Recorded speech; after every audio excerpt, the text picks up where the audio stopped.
Hey, everybody, I'm the Ranting Monkey, and joining me as always is Scribe. Say hi, Scribe. Hi, Scribe. The lovely SDA is joining us as well. Say hello. Hello. Together we make the Lords of the Night. Oh. I love when you do the laugh for that. How are you guys doing tonight?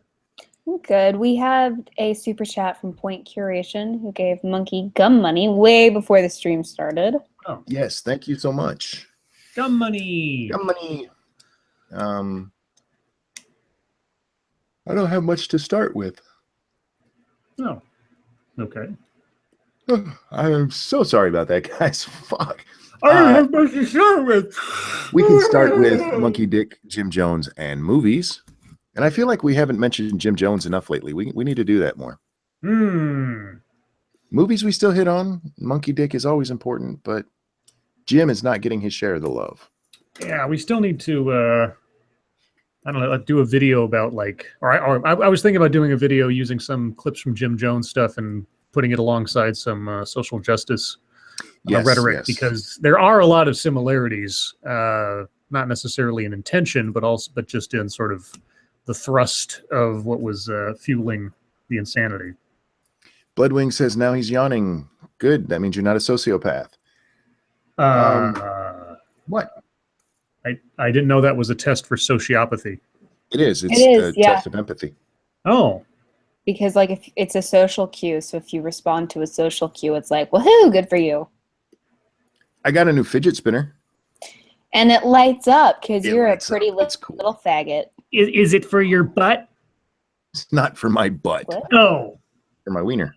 Ah! Guys, don't forget to smash that like button. And if you'd like to donate so that I can afford more fidget spinners, there's a $sign in the lower left-hand corner of your chat box. Give Spunky money.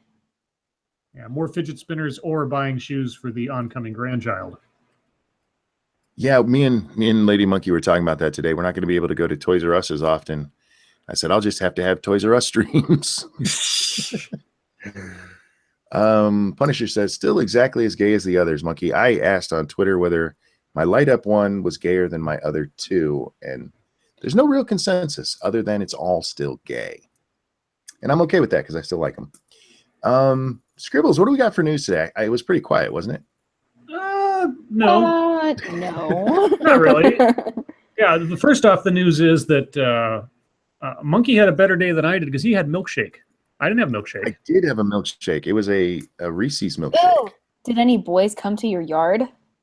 No. I wasn't home I to made see. a 90s reference. I am an adult. I made it earlier in the day, but that's fine. Oh. Yeah, well, I don't really focus on you. You can have the sloppy seconds. It's fine. Now I'm sloppy seconds? No, the sloppy seconds to the joke, not to you. But it was a joke. Okay. The milkshake to the... Never mind. Yeah, no, he's telling you that you're sloppy seconds. Why do people watch this? I don't know. I love you guys for watching. Because they're waiting for Scribe and I to kill each other, obviously. Yay! No, they're waiting for my insightful commentary on the day's news and CNN's ability to write a sentence. Oh, I should have looked. How did CNN cover today's top news? Well, let's find out. CNN Politics says Trump to reinstate U.S. military ban on transgender people. Dun, dun, dun. And this is coming from Jeremy Diamond. What a great name for a purported Sounds Jeremy. like a wrestler. Jeremy Diamond. Or like a gay porn star. Or a gay porn star. Not that I watch gay porn, so I wouldn't know that. No, you had no idea.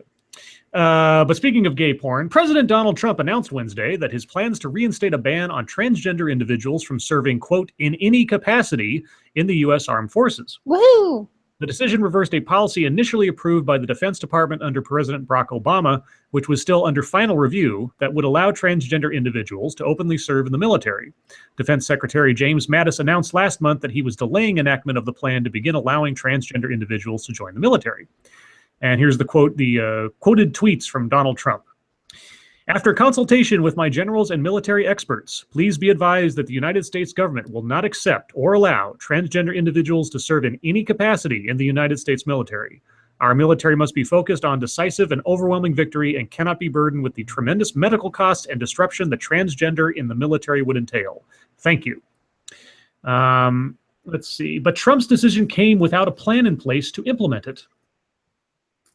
Yeah, it's a fucking tweet. It's not very complicated. I mean, how do we implement? No, I mean, I don't know. Okay. White House Press Secretary Sarah Huckabee Sanders did not have an answer on what would happen to active transgender military members, but said the White House and the Defense Department would work together, quote, as an implementation takes place and is done so lawfully. Okay. I'm excited about. I think this is a good thing. Before we get into your reasoning for that, thank you, Mashishu. My light up fidget spinner is better than yours. Much, much better. No, it's not. Mine is mine. That makes it better. Let's see. Sanders said transgender service, quote, erodes military readiness and unit cohesion, citing health costs. She said the move was based on a, quote, military decision and is, quote, not meant to be anything more than that. Sanders said the decision was made based, quote, on what was best for the military and was made in council with the president's national security team. Ash Carter, the defense secretary under Obama, ended the ban on transgender people serving openly in the military in 2016, but allowed for a year-long review process to allow the Pentagon to determine how it would accept new transgender recruits into the military. On the eve of that one-year deadline, Mattis announced that he was delaying the implementation of the new policy, saying he needed more time. Quote, since becoming the Secretary of Defense, I have emphasized that the Department of Defense must measure each policy decision against one critical standard. Will the decision affect the readiness and lethality of the force? Mattis said in a memo late last month, quote, put another way, how will the decision affect the ability of America's military to defend the nation? It is against this standard that I provide the following guidance on the way forward in accessing? How about assessing? Somebody at CNN can't spell. Anyway, accessing transgender individuals into the military services. Maybe that's just a usage of the word I'm not familiar with, but anyway. A 2016 RAND Corporation study commissioned by the Defense Department concluded that letting transgender people serve openly would have a, quote, minimal impact on readiness and healthcare costs, largely because there are so few in the military's 1.3 million member force. The study put the number of transgender people in the military between 1,320 and 6,630. That's quite a range. Gender change surgery is rare in the general population, and the RAND study estimated the possibility of 30 to 140 new hormone treatments a year in the military, with 25 to 130 gender transition-related surgeries among active service members. The cost could range from $2.4 million and $8.4 million, an amount that would represent an, quote, exceedingly small portion of the total healthcare expenditures the study found.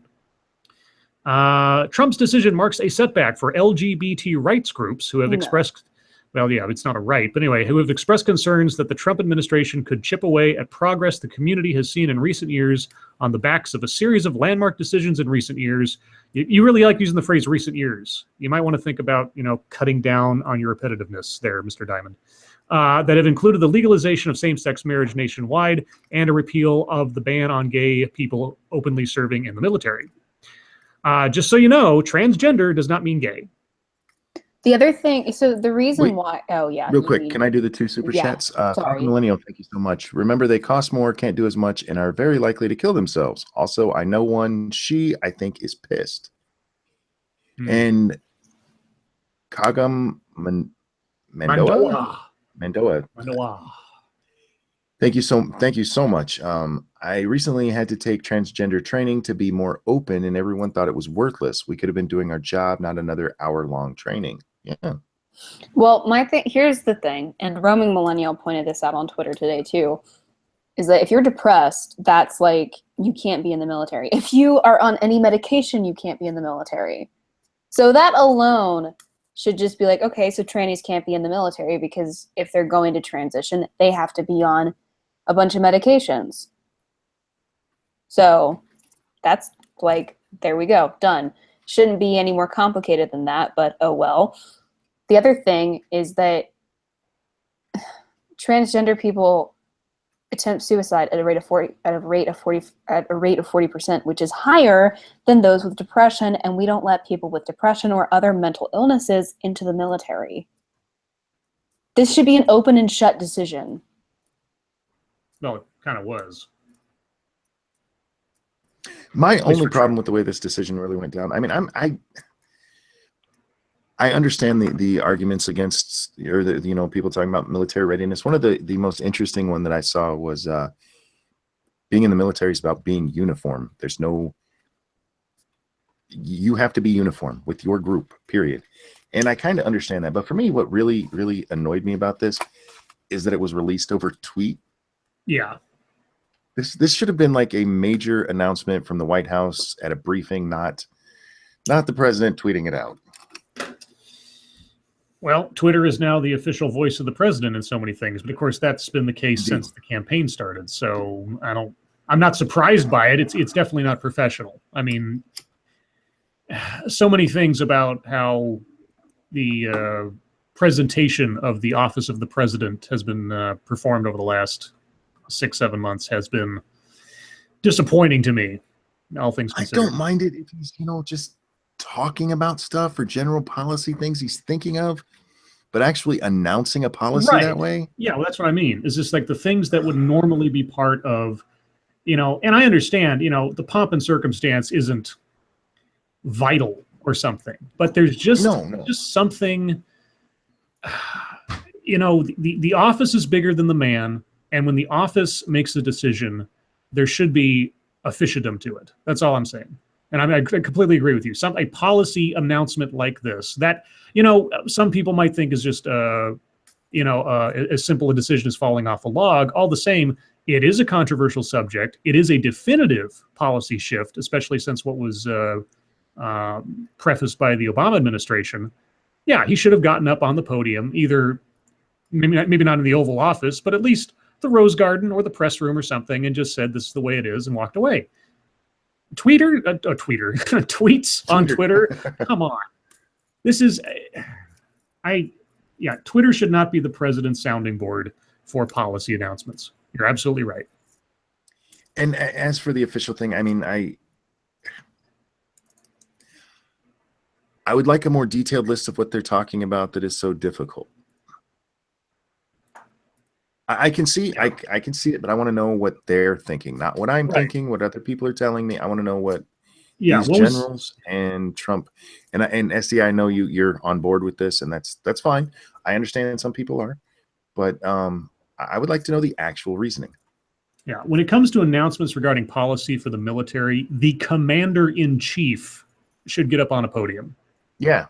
That's I mean, especially broad sweeping ones like this. I mean, he should be up there with his generals. They should stand in front of the American people and say, I mean, regardless of what it is, whether it's we're going to war, we're going to increase spending, cut spending, we're going to do this, that, whatever. When it comes to broad policy shifts or just a reaffirmation of policy. I mean, in this case, he's just reaffirming a policy that was essentially in place before, but that Obama decided to revisit.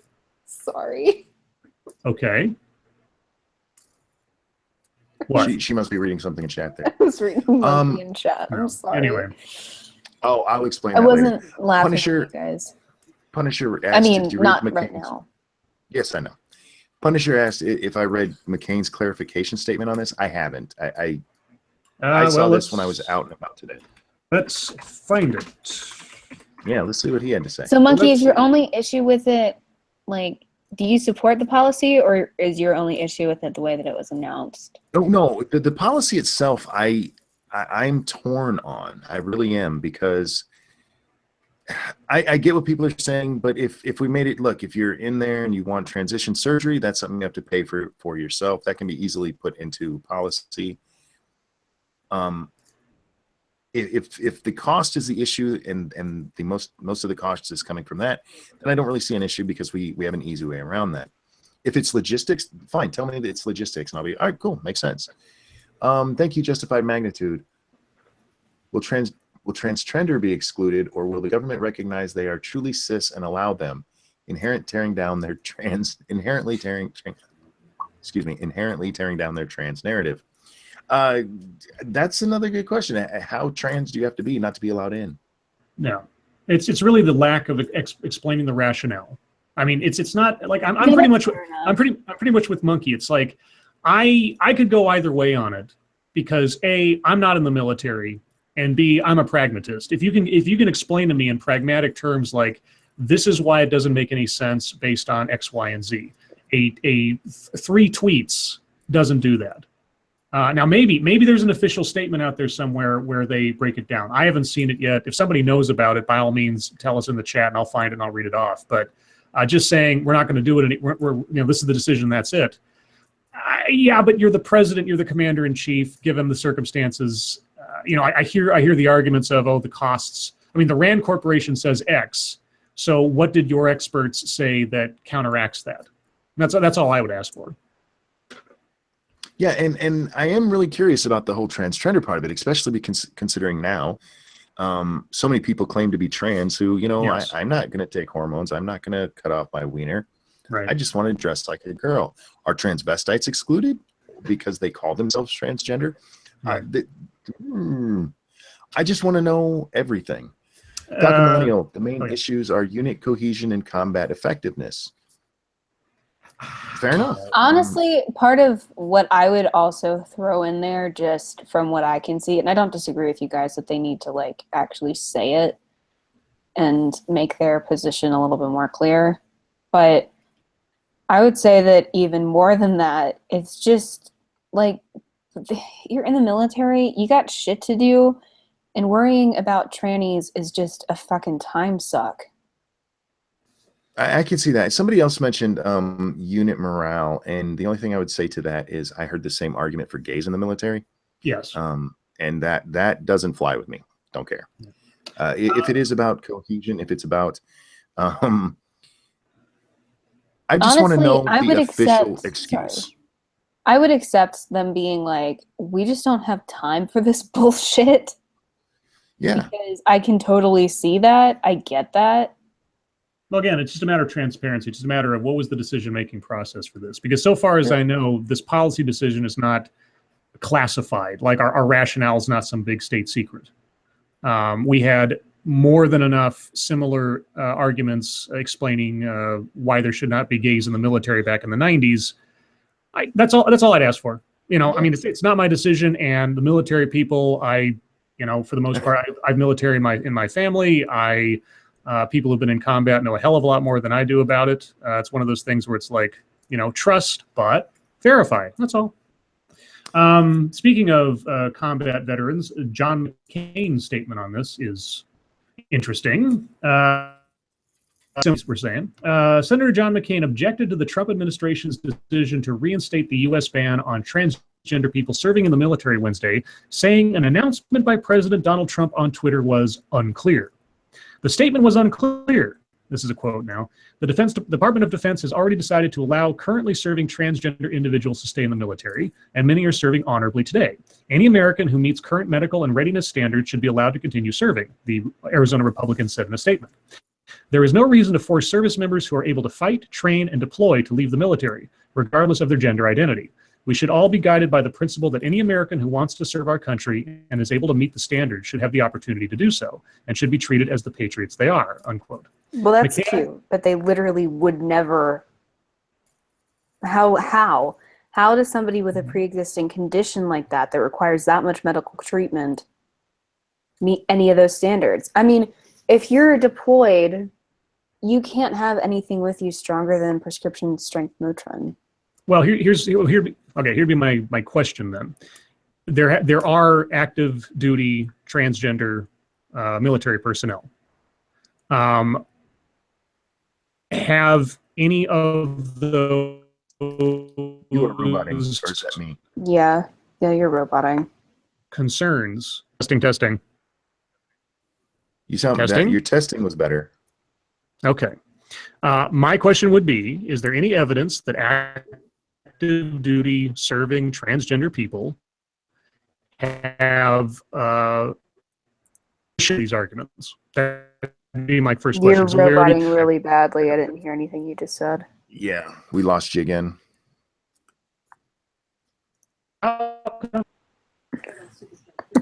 Okay, thank you, Daniel Franklin. The only thing that will piss me off is if they fuck over vets or active duty trans out of their benefits, which they earned. Absolutely.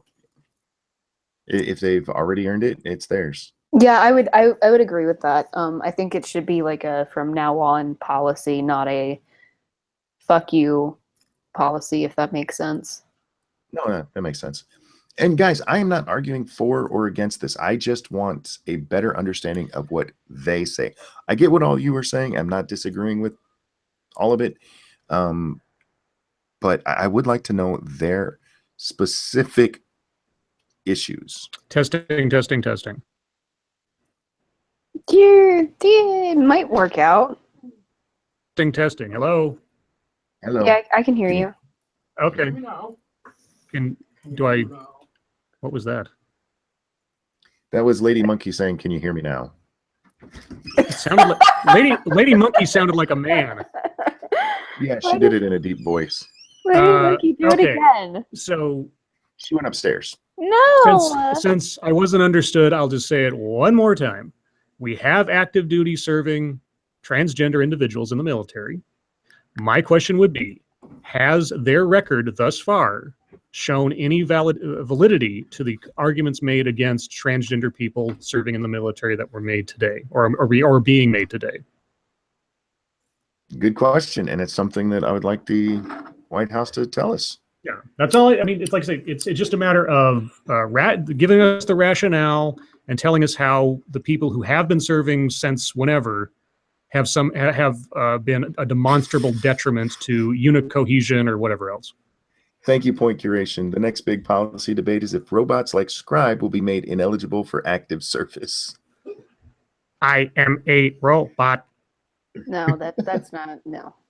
Okay. Do we want to do anything more on transgender military? Before we do, Irate Prostate brought up something I do want to talk about. Lacey Green asked on Twitter if people were in favor of military covering Viagra. I am so sick of Viagra being the point by which everything else is justified or not. Oh my God, if some guy can get his dick hard when he's 90, well, then we should do everything else. One, Lacey brings up numbers. I think she says 84 million is spent on Viagra every year. She doesn't break that down by how many people that's covering. Well, there's a much better argument. There's a much better argument against that. Viagra is a prescription drug. You have to have a prescription to get it. Birth control is a prescription drug. So the same question could be posed about birth control. Do you want the military paying for birth control? Real quick, I did miss Lanny's super chat. Can you imagine someone like Riley Dennis or Milo Stewart fighting alongside them? Yeah. Those you wouldn't have to worry about those two. No, I get what you're saying about the birth control, but that's what they use anytime even birth control was brought up. Well, we spend so much money on getting dicks hard. Why are you so offended by dicks getting hard? I don't get that. Isn't there any other drug out there that's, it's about men's satisfaction is a bad thing. Yeah, fuck off. Lacey can bite me on that one. Anyhow. What else happened besides, we're not allowed to say transsexuals not being allowed in the military? Oh, I can't even begin to say that. Fraulein? Say that? Fraulein, yeah. I'm curious how this will impact intersex people with HRT or not with or without any type of gender dysphoria. It's another good question, but usually those people tend to identify male or female, so I would imagine they would just go in as well, they tend to be classified as male or female because you can do that. I mean, even intersex people are classified as male and female. It's if you have a Y chromosome, you're going to be classed as male. If you don't have a Y chromosome, you're going to be classed as female. Well, for most of them, it's not even that hard. I mean, like micropenis is a intersex condition. That's obviously a dude. He just has a really little dick. There's a condition, I forget what it's called, but where a vagina is, well, a smush cookie doesn't actually have a hole. Everything else looks perfect, but there's no actual entrance. And those are classified as female because they're obviously we're going to be female. A lot of people, when they talk about intersex, they're talking about hermaphrodite, which, by the way, guys, I don't know if you know this, is now a slur. But you're not supposed to say. Right, I know. But are we still allowed to say that clownfish are hermaphroditic? Yeah, I don't know. I'm not sure on that. I didn't get the memo. But I do know a lot of people are talking about hermaphrodites. And with those, I don't know how that falls. I would imagine it falls based on how they live how they live their life and how they that identify. One's a little bit more complicated because you've got both, but technically because of usually the presence of a Y chromosome, I mean, technically, if you go by that, you're male, but it's complicated. But Usually people with crazy medical conditions like that are not allowed in the military in the fucking first place. 8.0 says, if they have titties, then you're a chick. Fuck. No, I've seen some men with some titties. What about dad bod? Ew. Anyway, I didn't mean to No, interrupt your scribe. like, I just wanted to address that. I mean, I have tiny bones in my foot. My sesamoid bones are completely shattered. I wouldn't be allowed in the military just based on that. Scribbles, you with us? What? Scribe with us? Yeah. Oh, okay. Did we have another story? Well, I've got, I'm at potpourri now because as far as I know, nothing else major happened today. At least nothing that probably won't be covered by MSS News at some point. So, SDA, are you ready? And am I coherent? You seem to be, yes. 2x4. Okay. So, we have Lost Earring, Wrong House, Live Stream Crash,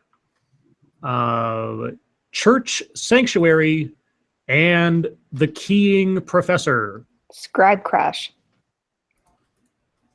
Okay. So, an 18-year-old woman who live streamed a video of herself behind the wheel during a fatal vehicle accident faces felony charges. A 14-year-old girl was thrown from the car and died on Friday, according to the California Highway Patrol. In the video she streamed to Instagram Live, the driver, Obdulia Sanchez of Stockton, California, identifies the girl who died as her sister. Quote, "Everybody, if I go to fucking jail for life, you already know why. My sister's fucking dying," Sanchez says in the video. CNN has decided not to show the video because it is graphic in nature. Yes. Investigators say they're aware of video evidence on social media that could shed light on the crash. Yeah. Sanchez has been charged with 1 count of gross vehicular manslaughter while intoxicated, according to a release Wednesday from the Merced County District Attorney's Office. Quote, "I think she doesn't know what happened," her father, Nicandro Sanchez, told CNN affiliate KFSN. "What I think she knows, she's done something wrong because she knows, and that's what I feel. She feels bad for herself. She killed her own sister." Yeah. So No, that's she should go basically to prison forever. Yeah, she got charged today. That was the big news, essentially. You should be in a truck in Texas. That is so awful, and I feel really bad. I'm not going to judge the dad because, like, no, you can't judge the dad. Assuming that this woman doesn't come from a broken family, which she probably does, but that's probably both of his kids. Maybe, I don't even know. But that would be if they're both his kids. It's 2 kids in one day, and that sucks. Yeah. Sweeper Steven, thank you. I don't see anything wrong with it. This is about the military thing, not this girl. I don't see anything wrong with it. With all of the rules stopping people from getting in, I don't see the big deal with this one. I'm covered with tattoos, and I can't get in if I wanted to. Ooh, Sweeper Steven's covered in tattoos. Why not? Apparently. I can't confirm that. I'm going by his word here. I can confirm it. They want you to do your manly voice again that you did. I don't remember what she said, though. Oh, I said, can you hear me now? Yeah, do that in a manly voice. Okay, it's even better because I'm sick. So I'm supposed to do it? Yeah. Can you hear me now? There you go. Thank you, Sanguine. How do so many fucking people not know the first rule of breaking the law? Don't bloody well record it. That shit is evidence. Yeah, I am with you on that. It's amazing how many people do that shit. Crime. It wasn't an intentional crime. It's not like she was recording a bank robbery or something. There's some question, even with not the killing, there was some question about her doing this while driving, being intentional, whether she swerved intentionally. All right, legit. Devil Eye, just because you say what you want without caring what people think, more YouTubers need to do that. Oh, this was about earlier because I sometimes I play up whether or not I'm going to actually say a bad word on here, and they told me just to say what I wanted, and I pointed out that sometimes I do that for humorous effect because some of the things that we're not supposed to say are really fucking stupid. Like what? Like hermaphrodite. Hermaphrodite is a fucking. What, are you here to pinch my nipples? Well, I hadn't thought about it till now, but now I'm thinking about it. Oh my god. You brought it up. Did you want me to? No, but you're standing over me, and that's usually what it means. See what you guys have done? He's afraid of me. I'm like Pavlov's dog. I'm over here salivating. She's ringing the bell. Just No, do it and get it. honestly, there are so many things that are slurs now that I just forget what are slurs, so I just don't pay attention to it. But anyway, that was what that last comment was about. I like Anyway, to call hermaphrodites Hermes. I think Hermes even more offensive. Although, like, also whenever really politically correct people spell Muslim as like Muslim with an O, all I see is mausoleum. People got really mad at me on Facebook because Obama once said Muslim, and I just simply typed out, "What the fuck is a Muslim?" And apparently that was the wrong question to ask. No, I love how, like, when Hillary Clinton is talking about Muslims, she's like, the Muslim community and like Islam. Muslims. And I'm like, why are you saying it Islam. like that, you white ass bitch? What is wrong with you? Yeah. Like, what are you doing? Why do they do that? No, whenever I see it spelled that way, I'm like, mausoleum. So I call them Nice. mausoleums sometimes too. I could never be president. Thank you, Sanguine. Live in fear of the purple nurple monkey. I do. I really do. So besides Muslims, what else do we have?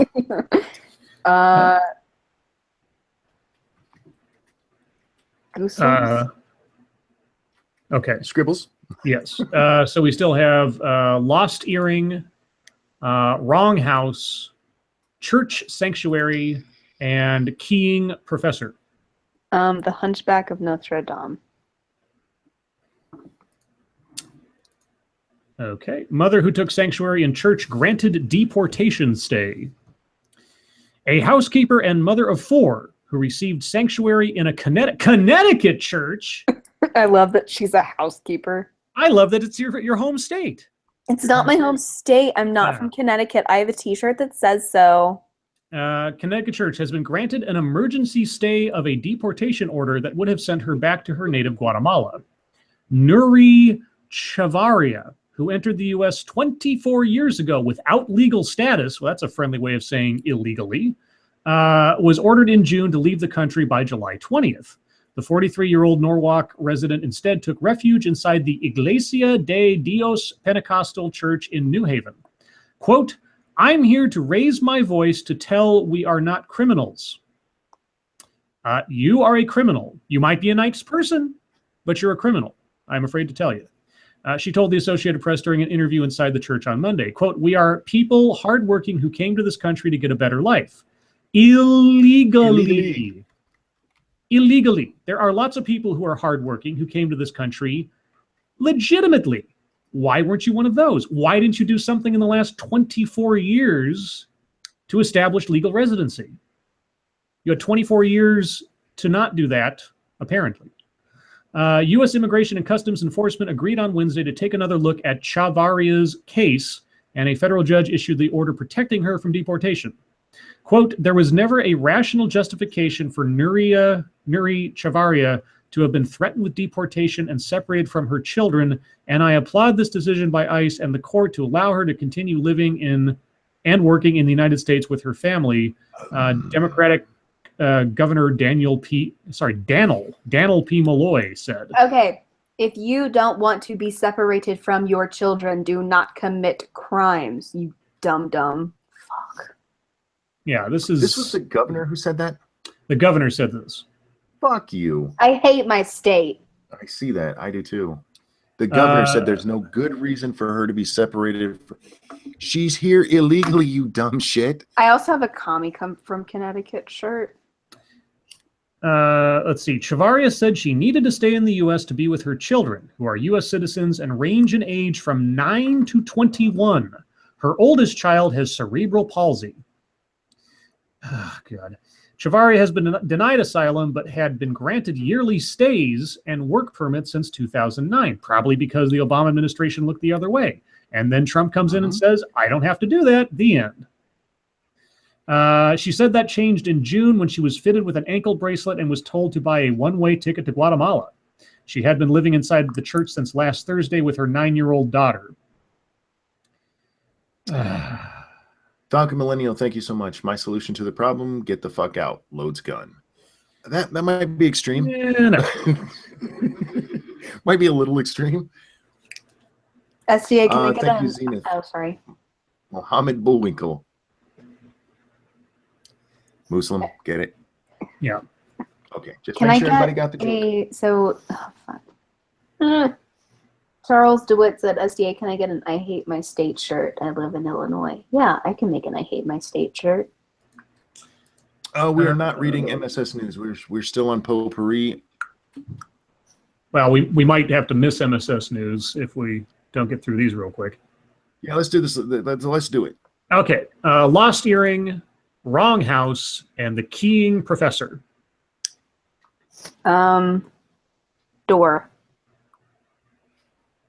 You're going to have to be more specific. It's the Keying Professor. It goes Okay. on I a don't know door. if it could have been the wrong house one. I don't know. Been in the wrong house. University professor charged with keying her neighbor's cars. Nice. A Pennsylvania professor known for her expertise on consumer trends has been charged with keying her neighbor's cars. Bridgefield police say Duquesne. Oh, wait, no, maybe that's Duchesne. I'm horrible at trying to pronounce some of these names. Duchesne University professor Audrey Gusky told them that she gets upset with others when others park their vehicles in front of her residence. Well, she should be like that Australian guy that pulled out his gun or whatever and shot the AT&T trucks, or the Arizona guy. That was funny as shit.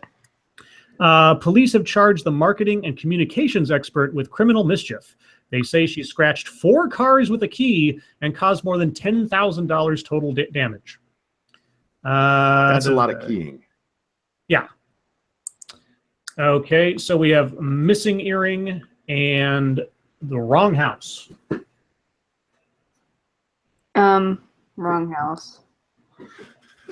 Mississippi police who fatally shot man had wrong house, DA says. Authorities are investigating the death of a Mississippi man who was shot dead by police while they were serving a warrant for another individual in an apparent address mix-up. Ishmael Lopez was killed at his South Haven home late Sunday in the shooting, according to Murray Wells, an attorney representing Lopez's wife. South Haven police referred questions to DeSoto County District Attorney John Champion, who said the officers responded to the wrong address. Earlier that evening, a woman in nearby Tate County called police to report an assault at a Citgo gas station, according to the Tate County Sheriff's Department incident report. The Sheriff's Department then called the South Haven Police Department to arrest the suspect in that case, Samuel Pearman, whose address is 5878 Surrey Lane. Ishmael Lopez lived across the street. But the district attorney and Claudia Lopez's attorney gave different accounts of what happened when police showed up at the Lopez residence. According to Champion, South Haven police officers knocked on the door of the residence to ascertain if it was the correct location, but the Lopezes didn't hear the knock. He said they only heard their dog barking, and Ishmael Lopez went to find out why. Police officers say when Lopez opened the door, his pit bull charged at them, and they shot and wounded the dog. And when they looked up, Lopez was pointing a gun at them, Champion said. The officers commanded him to lower the weapon and fatally shot him when he did not comply. The Lopez family attorney provided a competitive narrative. He said Lopez heard the knock and went to answer the door with his dog when chaos breaks out. Wells said police shot through the door of the home, killing Ishmael Lopez, who was unarmed. Wells said bullet holes can be seen through the front door. Wells says there were 2 guns in the house, one in the bedroom where police later found it, and a rifle on the couch, which he said was not near Lopez's body and had no blood on it when police found it. Quote, what she's certain about is that she didn't hear any verbal commands, Wells said. She didn't hear them say, put the gun down. South Haven police declined. South Haven Police Haven. Okay, thanks, CNN.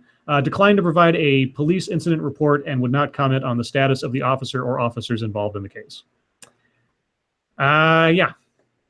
Sad story. Either way. And lastly, we have the missing earring. This one kind of boggles the mind, but this is what people do apparently when they have money. Julio Jones hires a dive team to locate the $150,000 earring lost in Lake Lanier. Or Lanier, depending on, I don't know how to pronounce that. Atlanta Falcons wide receiver. Lanier. Lanier. Okay. Oh my God. I don't know. The white girl from Connecticut. This is me saying I don't know. Lanier. Well, I can say I don't know how to pronounce it a couple more times. Oh God, that's funny. Atlanta Falcons wide receiver Julio Jones is not hurting for money, but the two-time All-Pro pulled out all the stops to locate a $150,000 earring he lost while riding a jet ski. Maybe you shouldn't wear expensive jewelry when you're out like that. Just saying. Per Brendan Keefe and Christopher Buchanan of WXIA 11 Alive, Jesus, Jones hired a dive team to scour Lake Lanier for the valuable Lake piece. Lanier. You don't have to calm down. Try it again. Lanier. I'm not going to read this anymore. Does it say how much he spent on the dive team? Let's see. No, it doesn't. That can't have been cheap. That's not like, having somebody come vacuum Probably your less house. than $150,000. Probably, but he's all right. That's having too much money. That's all I'm saying. And I don't believe in too much money. But that's what just buy a new one. So before we get to MSS News, this isn't exactly an MSS News story, but it is sort of like Twitter drama, and I find it hilarious. So, and this was sent to me by Eric the Driver, and I'm just going to read this chain of tweets and who they come from. William Shatner, and he's sort of like reciting a series of steps in his day. Tweet hello. Have SJWs get offended by figuring some obtuse way to define it. Spend my day telling them off. Just a typical day. And then 1, 2, 3, 4 different people who work at Disney/Star Wars respond. I honestly have a hard time believing Shatner's tweeting 95% of the shit on his timeline, and if it is, why is anyone hiring him ever? Someone else then says, hey, Bill, maybe delete your account? Shatner then says, wow, 140 characters won't even scratch the surface of how mistaken you are. They'd love to believe they descended from those of the 60s. Then someone else says, never meet your idols. And then finally, the author of several Star Wars novels says, it was the SJWs who were fans of Star Trek, a show whose very universe was built on the precepts of social justice. And then Shatner finally said, wonder if Walt Disney Company and Star Wars knows about their book authors banding together to harass me.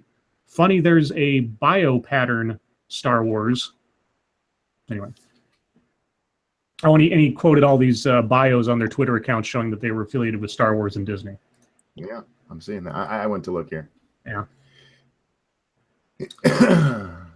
Let's see. So, yes, we'll go on to MSS News. Chat, if you have stories you'd like us to take a look at, we'll only do a couple here because we're kind of running late.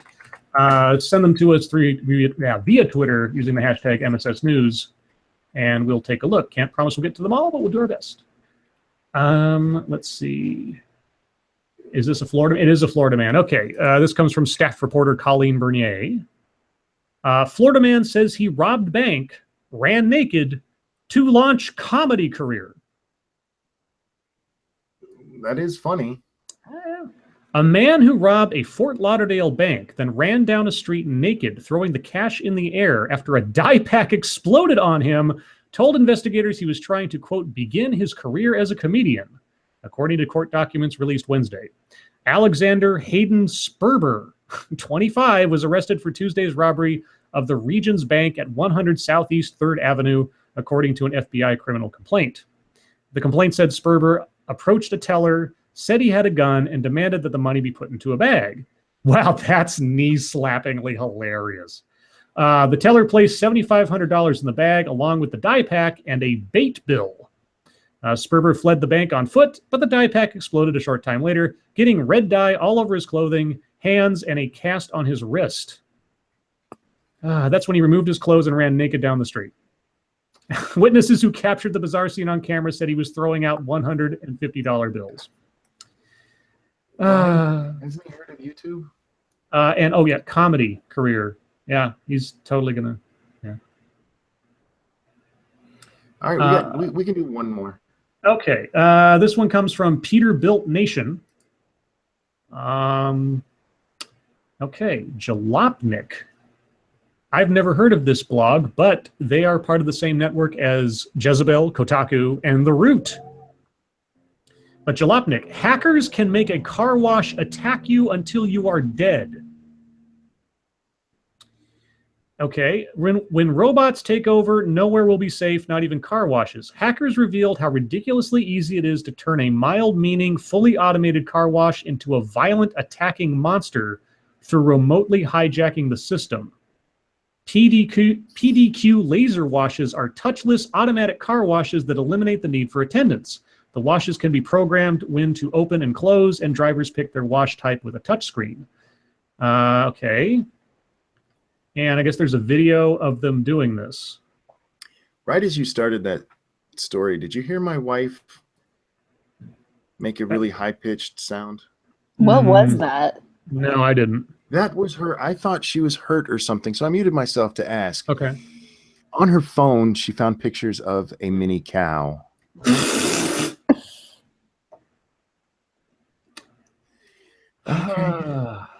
That's not much of a story, but there's the story, I guess. Watch out for laser car washes. Gotcha. Oh, I got to do one more. This one here. Okay, you'll like this one. This will be a good one to end on. This also comes from staff reporter, our chief Florida correspondent, Colleen Bernier. Oklahoma choir teacher who exposed herself to students when she did a cartwheel while wearing a skirt with no underwear is given probation. Do we have pictures? We have pictures of her. We don't have pictures of the cartwheel. Okay, I will post this to the chat. I think you have a super chat too. Okay, real quick, Sanguine, thank you so much. Well, that is one way to get away with a squeaky clean crime. I am disappointed that Scribe did not come up with that joke. Well, yeah, okay. That's a Scribe joke. I was focused on getting the story out there. Okay, so a former substitute teacher in Oklahoma who exposed herself to students when she did a cartwheel while wearing a long skirt but no underwear has pleaded guilty to a reduced charge. Lacey Sponsler pleaded guilty Monday to assault. After the charge was... What did she do? Pleaded guilty to assault after the charge was reduced from indecent exposure. Wait. Oh, okay. Assault is a lesser charge than indecent exposure? If it's just a petty assault. Oh, okay. She was given a 2-year suspended sentence and can't teach for 2 years. She will not have to register as a sex offender. Well, that I agree with that part. Yeah. It's stupid, but yeah, she shouldn't be a sex offender. Sponsor declined to comment. Defense attorney Nathan Milner told KTUL that sponsor believes the incident was blown out of proportion and is glad the case is over. Sponsor was charged in February after allegedly performing a cartwheel in which she exposed herself during a high school choir class January 31st in Pawhuska, about 100 miles northeast of Oklahoma City. Was it on purpose? I don't know. My God. Not a mind reader. I don't know. This line underneath one of the pictures, a student told police that they saw us, however you say her name's, vagina open and close as her legs were in the air. Oh, gross. Gross. Yes, dear. Thank you, Sanguine. Well, she did make people claw their eyes out. Yeah.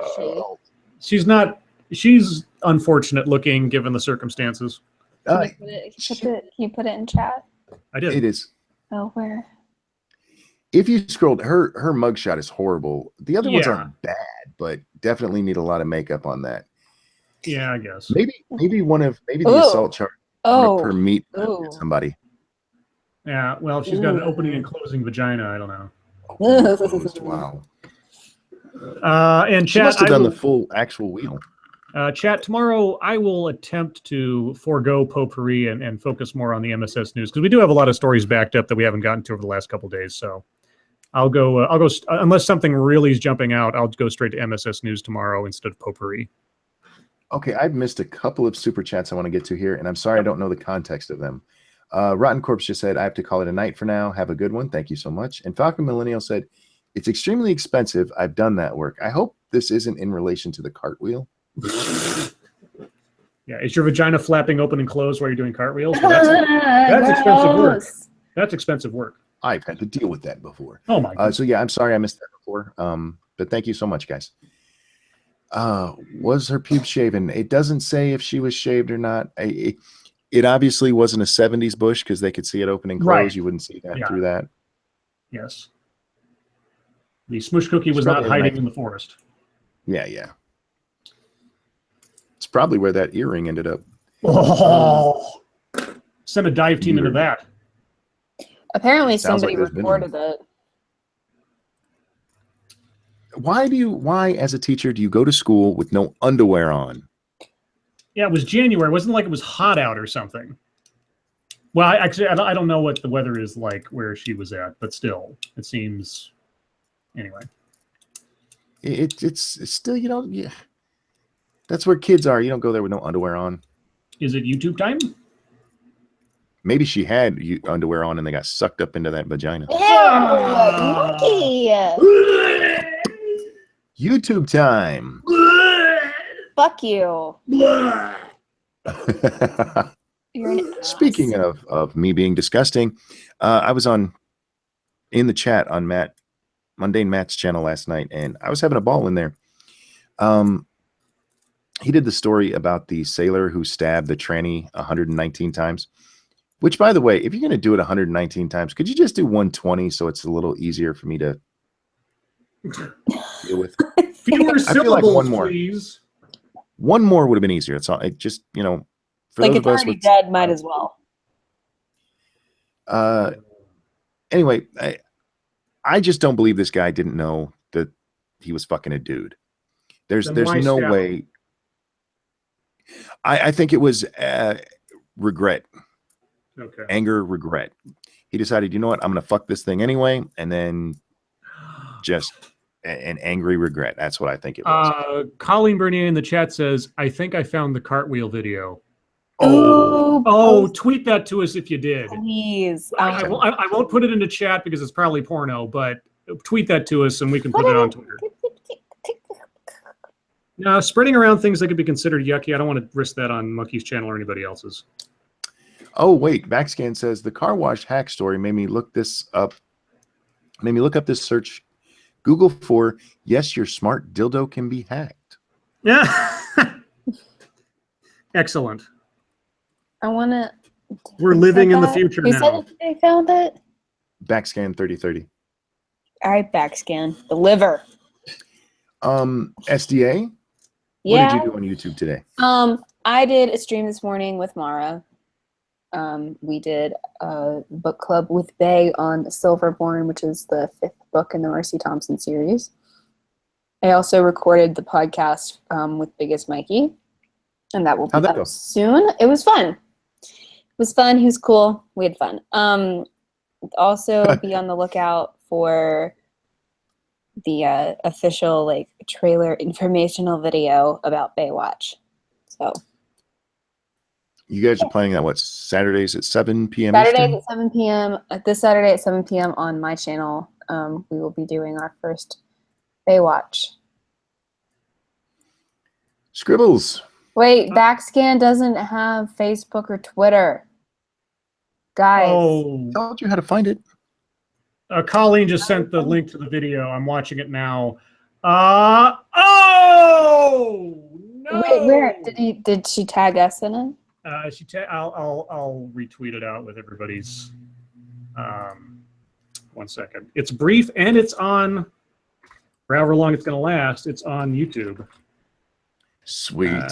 So I'm tagging you and SDA now. So if you want to spread the word, so to speak, there you go. All right. Yeah, it's very brief. It's only like the one I had was like 11. Yeah, it's 11 seconds long. So. Oh, she's an unfortunate shape too. Yeah, that's part of the problem. Do we get to see it open and close? It's not that close. No. Oh, it's from the other angle. That's horrible. Yeah. Ooh.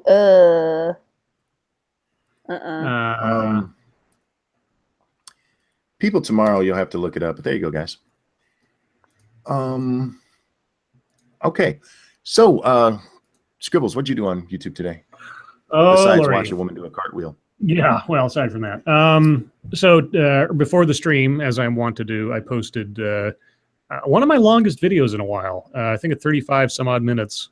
This is the one I've been working on for several days now because it was just such a slog to script and create inserts for, and just with as many cuts as there were in there to assemble, it was just a very long process.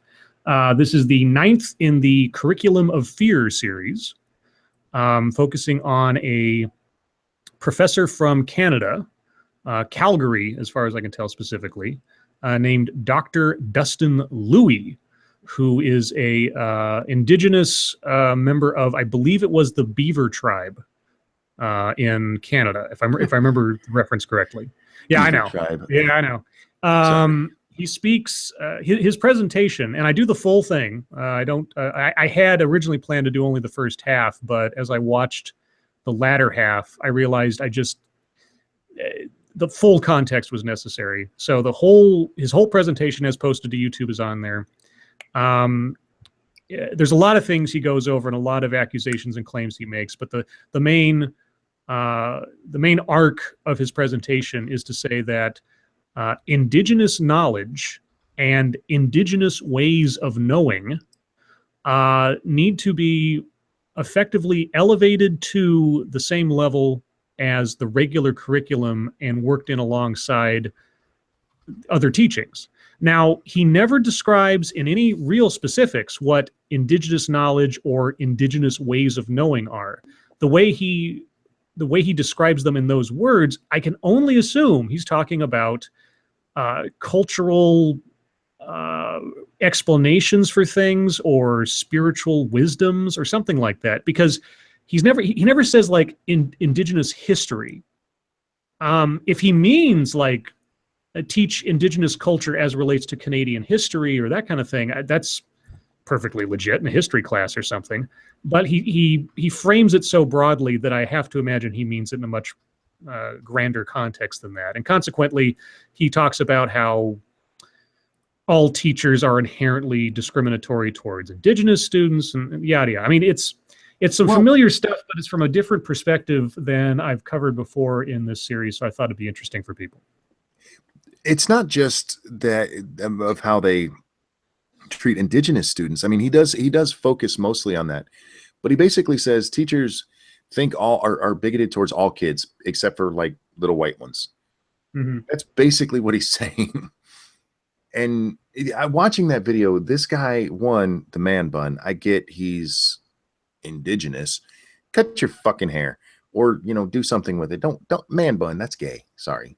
And so was that sweater he was wearing. Mm-hmm. But yeah, he didn't provide any examples. And it really came off as, you guys should really trust the medicine men because we're very smart. And I'm like, no, there's a reason that shit isn't in schools. It's because it's not scientific. You bring up very good points about, whether we should teach other religions, because that's what he's talking about here. There were what were the huge scientific advances of the indigenous people that wouldn't be covered elsewhere, that aren't being covered? What is it they did? I need to know this. And there was one paint, scalping. Yeah, there was one point at which I actually misspoke in the video. I forget what is it. I should have said the word should instead of would, just because it makes a difference. But essentially, like, why should any one culture be elevated into prominence in a public school than any other? Because like you say, what he's advocating for, you might as well be saying, well, let's take some spiritually based or archaic ways of thinking about the world and promote them in the same breath as science or empirical evidence of something. And I said, well, then you might as well teach creationism or phrenology or the phlogiston theory of fire. But it's the brown peoples. It's not their. I know. You got to get a super chat from Point. Yeah, Point. Thank you so much. Res schools were awful, but the vid was good. Scribe Light. And we have one from Zenith here. Does he want to teach them with, oh my God. Let me try that again. Thank you, Zenith. Does he want to teach them the science of shooting lightning from our fingertips? This is a Canadian Indigenous teacher, not a South African teacher. Did the You- Indians not have lightning Well, powers? Damn it. I don't know. I mean, I remember in Mortal Kombat, Nightwolf had some kind of powers. It might have been lightning. Oh, I upset somebody by saying scalping. Oh no. BG said scalping was a thing whites introduced to Native Americans. Relax.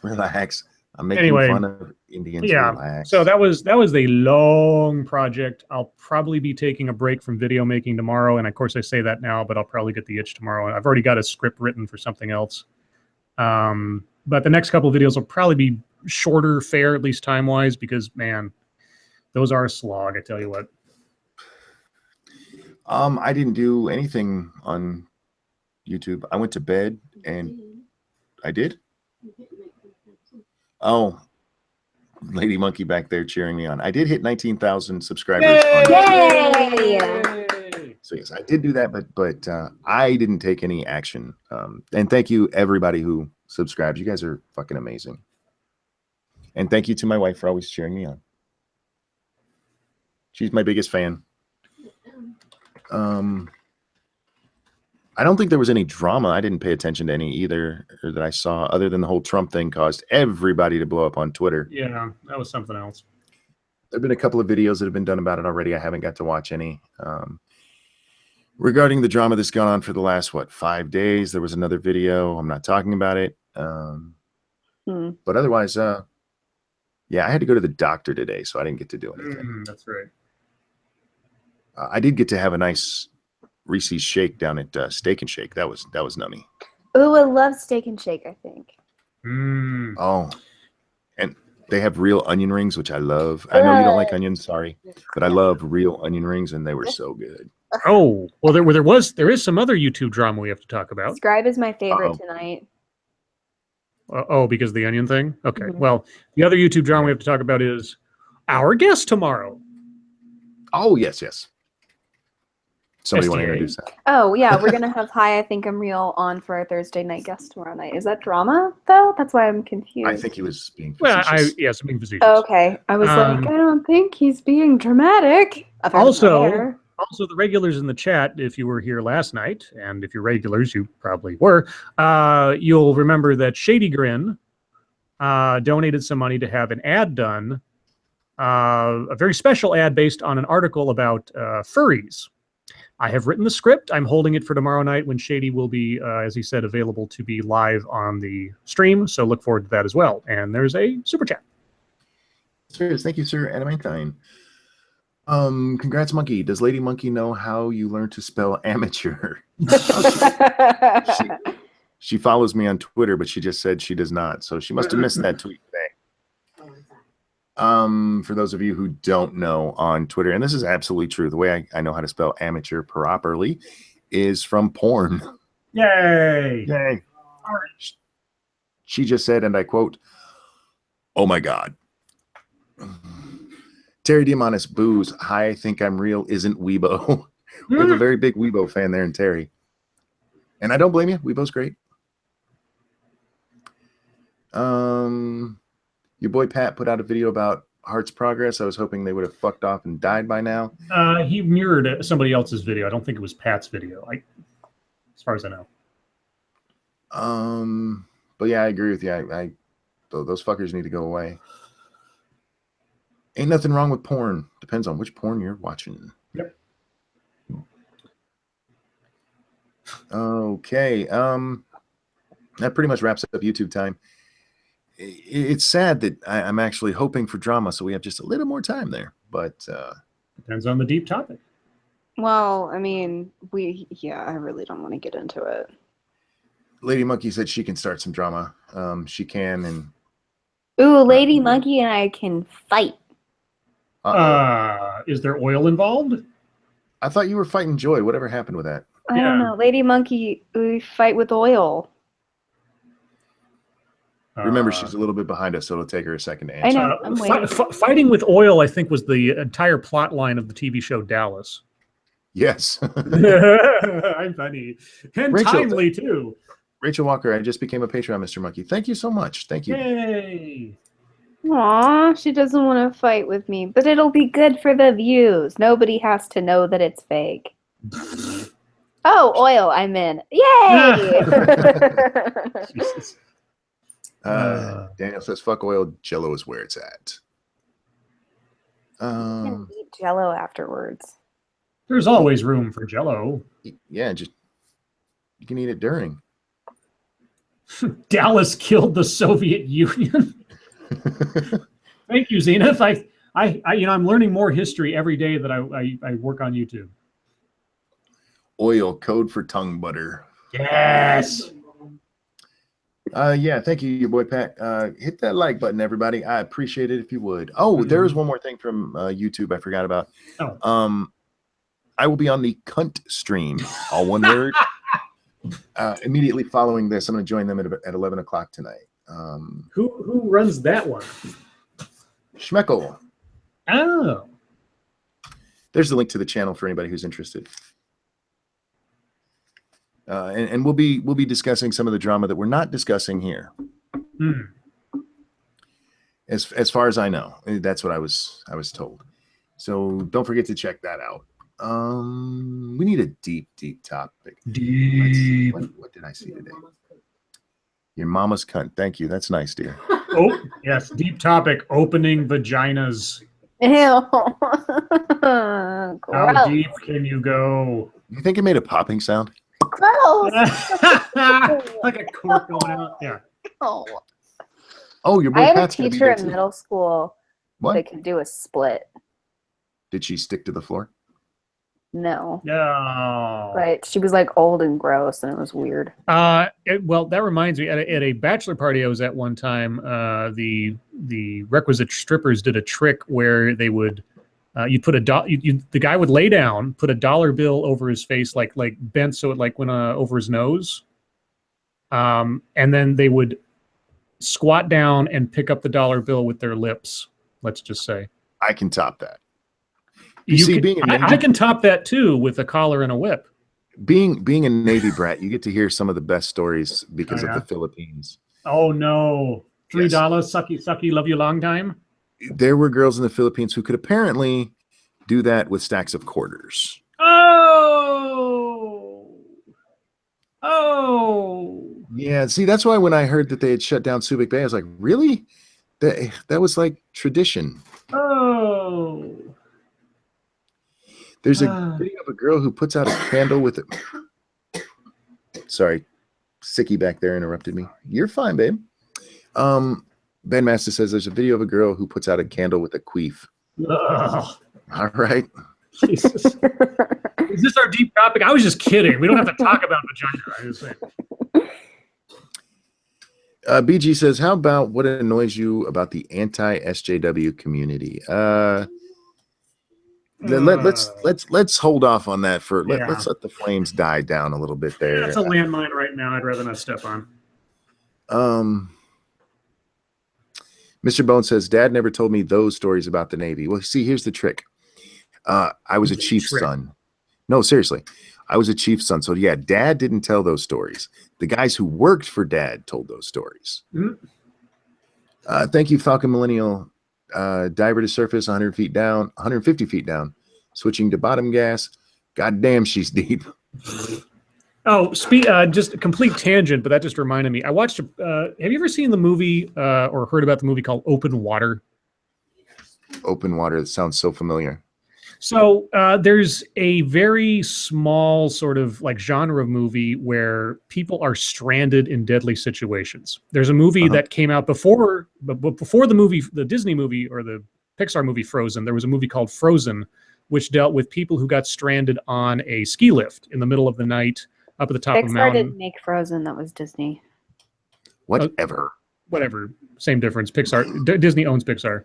Yeah, I know. But so there was a movie called Frozen where people are stranded at the top of a mountain on a ski lift that was like 150 feet above the ground, and they had to like survive the night kind of stuff, which was a pretty tense movie. It was a decent movie. And then there was one called Open Water where two people get stranded out in the middle of the ocean, and there's a whole survival thing there. And so there's been a few movies like this. And now I saw a trailer for the most recent entry in this genre, and I think it's the stupidest premise. But you tell me. It's called 12 Feet Down, and it's about two girls that somehow, I'm still not quite sure about how they explain the logistics of this. Somehow they get caught underneath an Olympic-sized swimming pool at like a community center or something when the person shuts the cover over them. And they're going to be stranded in there for 2 days, I guess, over the weekend. And somehow this turns into a horror movie. What? And I'm like, okay, well, first and I could be wrong, but I don't think there's a pool out there that has a cover that is completely impenetrable. And secondly, you just sort of have to, unfortunately, doggy paddle. I mean, you can grab onto the edge of the pool and just kind of like keep above. There's air. I mean, there's even holes. They even show that there's holes like in the shielding. So it's not like you're going to be out of air. It'll suck if nobody comes in. But anyway, I just thought they're really scraping the bottom of the barrel for survival situations if you're stuck inside an indoor pool. That may be the dumbest movie plot I've ever heard. Like I say, I'm curious as to what they use as a device of tension. I mean, there's some implications in the trailer that, you know, there's somebody there and they know that they're there and they're being stalked or something. But I don't know. I don't know. If it's Jack Cochran, they had to scissors their way out. Bow, chicka, wow, wow.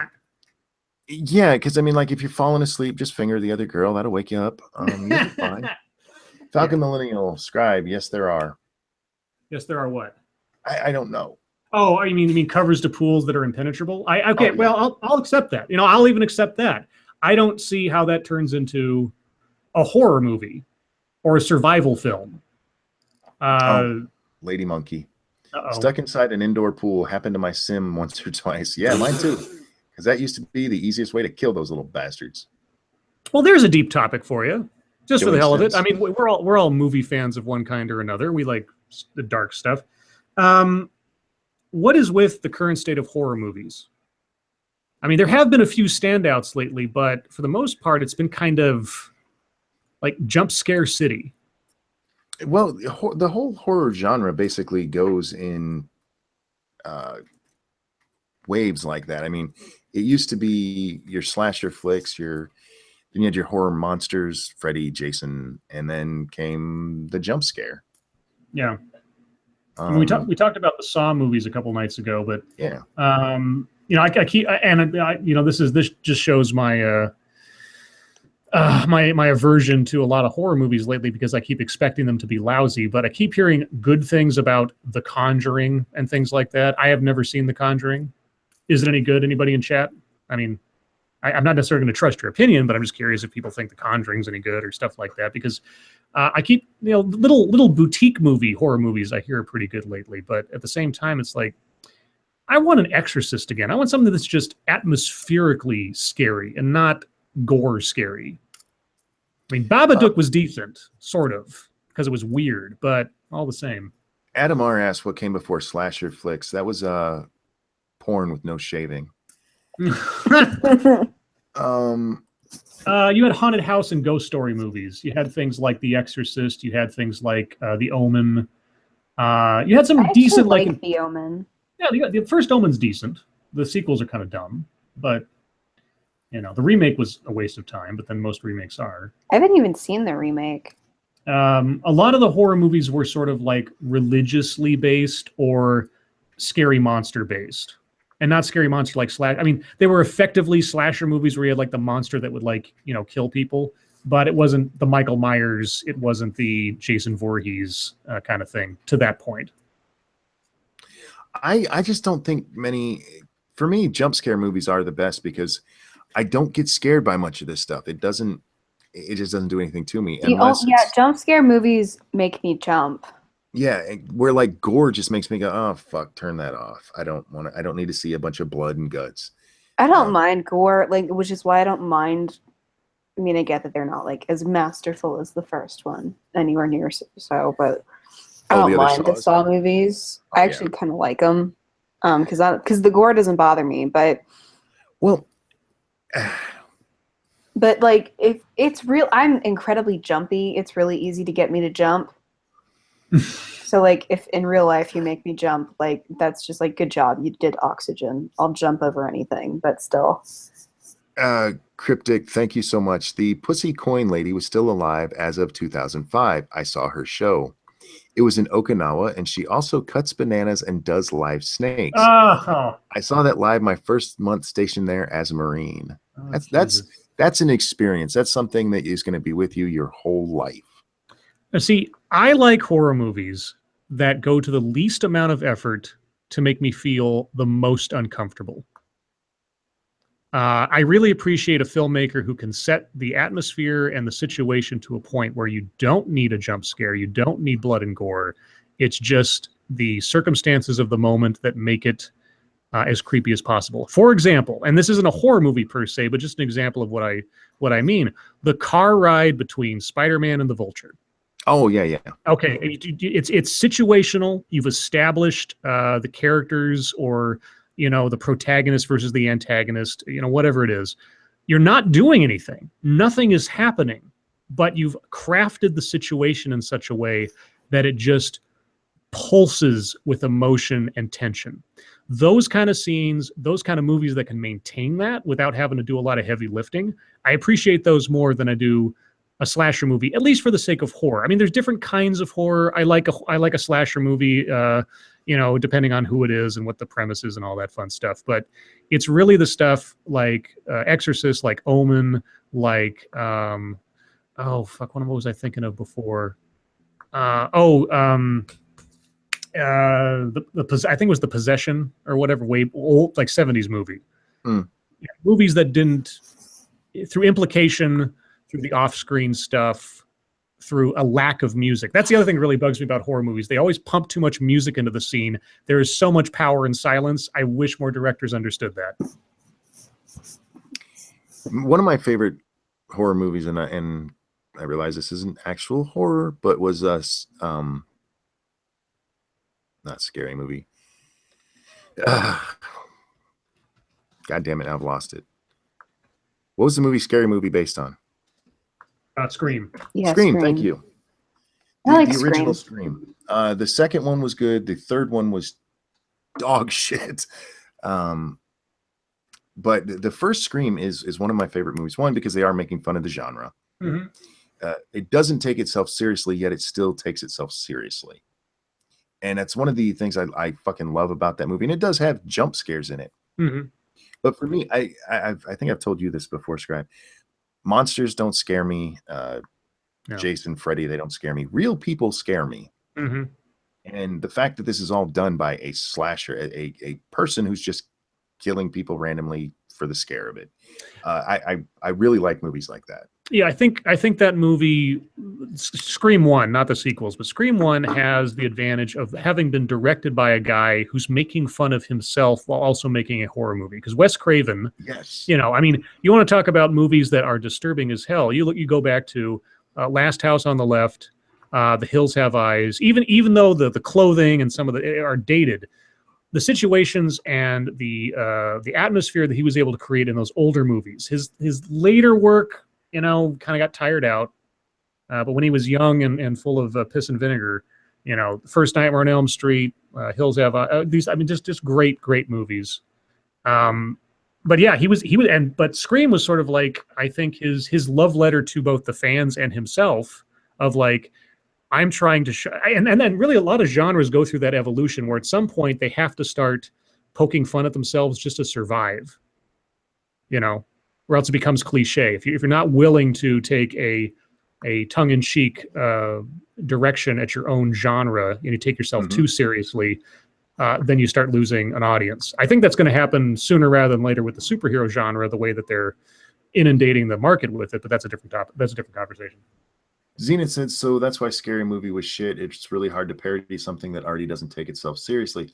I actually love Scary Movie, and one of the reasons I love it is because they just straight hijack some of the dialogue. It is literally word for word taken from there, and they just exaggerate the scene, and that's what makes it funny to me. Taken from Scream. Yeah, Whoa. you roboted there a bit, but yeah. Whoa. Scary Movie is based on the first Scary Movie is based on Scream. Mostly, yeah. I mean, there's a lot of other in jokes in there too, but yeah, it's mostly. Sure. But yeah, it's like Spaceballs is mostly Star Wars. Bum, bum, bum, bum. It was hair cutting bananas. Cryptic. Can I have a little more clarification on that comment? What are you saying? Because remember the last time we heard about bananas from Cryptic, it was a chick in Okinawa doing some fun things. Yeah, I think the current wave will die out. I just don't know what'll be next. It's not going to die out until there's another big movie that breaks the mold, and that's what seems to happen. Friday the 13th, Nightmare on Elm Street, Halloween, even to a point, Texas Chainsaw Massacre. Those were all relatively, well, maybe not Texas Chainsaw, that was a bit earlier, but they're all relatively in the same time area. Oh, speaking of Texas Chainsaw, you know they're doing a origin movie for Leatherface. What? I'm not even kidding. It's just called Leatherface, and it is the quote unquote like prequel origin story to how Leatherface came to be. I'm like, stop. Just stop. Does Uncle Ben die again? Sure. I don't know. Why not? I mean, there's 5 Uncle Bens. Yeah, you know. There we go. Yeah, actually, it was Leatherface in the new Sony continuity. Leatherface kills Uncle Ben, and Spider-Man has to become Freddy Krueger to enter Leatherface's dreams in order to kill the Wishmaster. That actually sounds like a better plot than what we'll probably get. I would love to see all of the B-movie monster guys have an all-out fight. Wishmaster versus like Jack Frost and God. With that, what did you think of Freddy versus Jason? As a fan of those movies, again, it was one of those things where not in the sense of like Scream, but it was making fun of itself. And it was just a fun movie for people who like those characters. It's not a good movie.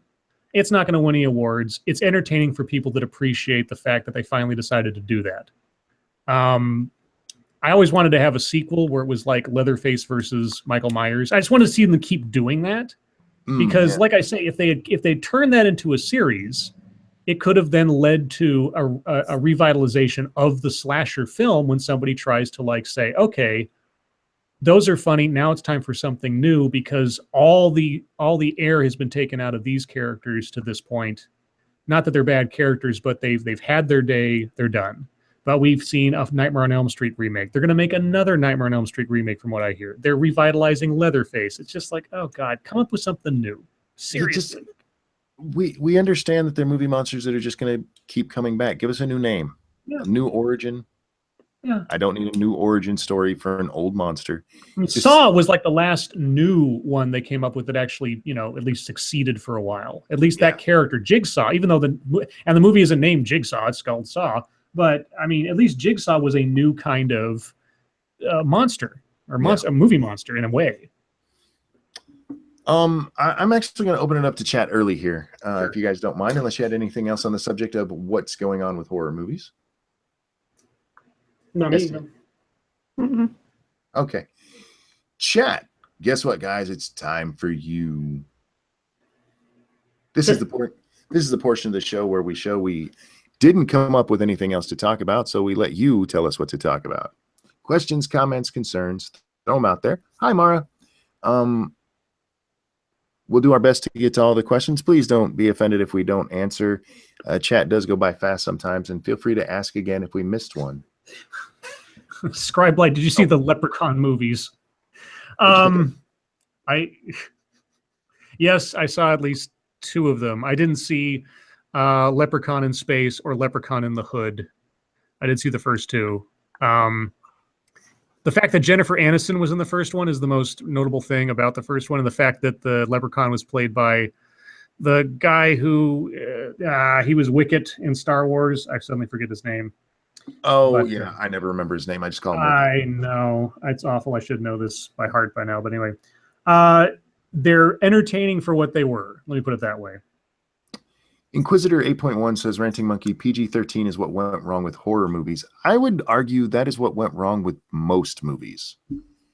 The need to get that 13-year-old audience in there. And I understand why they did it. It's for money. But it just ruined so much. Plus, it took titties out of movies. What do you think of Ghazi Koto's friend Jesse Neville running for mayor of St. Petersburg, Florida on the platform Unity Through Reparations? Oh, is that Housecracker? Yes. Oh my God. Jeff and I came up with calling him Housecracker when we did a Ghazi Koto stream together. It was really funny. I haven't heard of that, but that's awesome. That's the toilet seat complexion individual. Say hi, Jesse. The Nugget says, Freddy vs. Jason, Ranting Monkey, hashtag those balls touched. I guess from last night. Hashtag those balls touched. He knew that was a guy when he fucked it. I'm just saying. Is it our time to shine? Yes, Donald the Repentless, it is. I am not really sure what that comment is about. What if Annabelle and Jigsaw had a kid? Who's Annabelle? Annabelle's one of the, I believe that's the horror monster thing from The Conjuring. Oh, I think if I remember correctly, it's like a possessed doll. Dolls creep me out. Yeah. Did you ever see the old Anthony Hopkins movie Magic, where he's a ventriloquist and he's got a puppet that's essentially his second personality? Yeah, long. That's a decent movie. That's a creepy movie. Okay, what else do we have going down here? Have you seen May? Yes. May was an interesting, it's sort of like Carrie. It's sort of like the quiet girl goes insane kind of thing. And it's similar in that sense. It was disturbing. For a low budget movie, I liked it all right. Oh, if you covered this earlier, I apologize. Thoughts on the DNC IT guy getting caught trying to leave the country? Did not hear about that. I'll look that up. We'll take a look and tell you what we think. Squishy, love you back. Okay. The original is Raggedy Ann doll that still exists. Oh, here we go. So I'll do it very briefly. Wasserman Schultz, our friendly Debbie Wasserman Schultz, her staffer is arrested trying to leave the country. A House IT aide working for Representative Debbie Wasserman Schultz, Florida, the former Democratic National Committee chairwoman, was arrested this week on bank fraud charges while trying to leave the country. Imran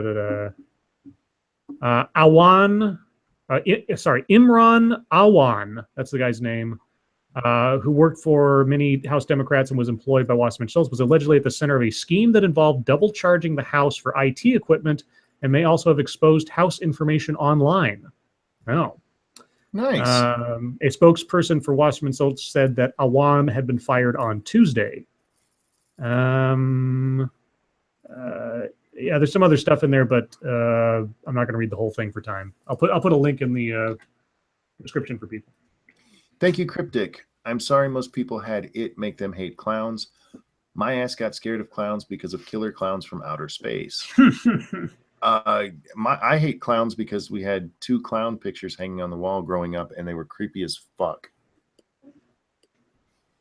Zena, thank you. Warwick Davis actually had the most successful post-Star Wars career of any actor who played in the movies, including Harrison Ford. That's probably true.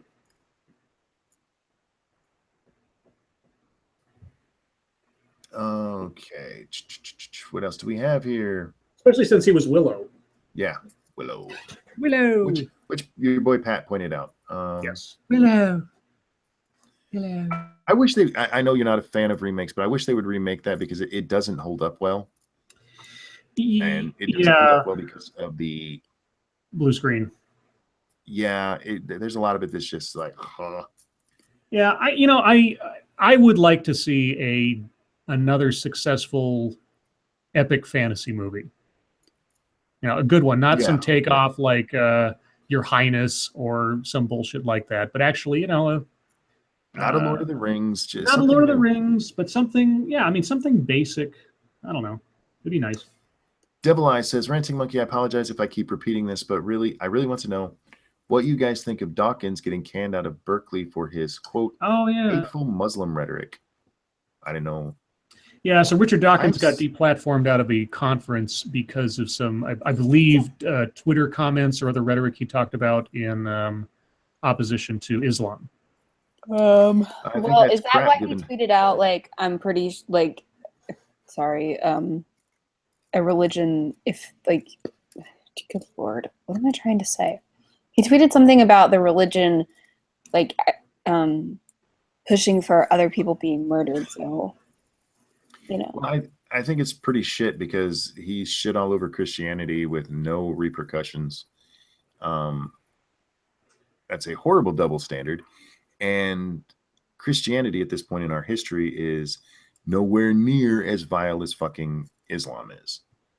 So of the two, if you're going to speak out about one of them and talk about what shit it is, I would be doing Islam first, but it's Berkeley. What do you expect?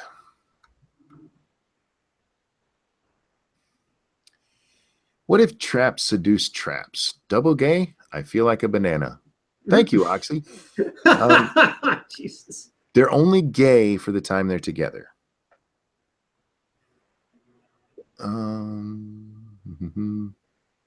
What about I Spit on Your Grave? I haven't seen that. That you two both have, right? Mm-hmm. Yeah, I've seen the original. I own I own the double feature DVD that has the original and has the remake. I also own I Spit on Your Grave 2, which is a sequel to the remake. Sort of. It's a different girl. The original is if you want to see a completely disturbing and horrific movie that is more cringy, I suppose, than it's a horror movie, the original I Spit on Your Grave will that'll do you for a weekend. The remake is also cringy in a lot of ways, but it's really trying to lay on the gore more than the situation. So, it's not for kids. Definitely do not watch I Spit on Your Grave anywhere near children. By all means, not even. Oh, it's don't. Just don't.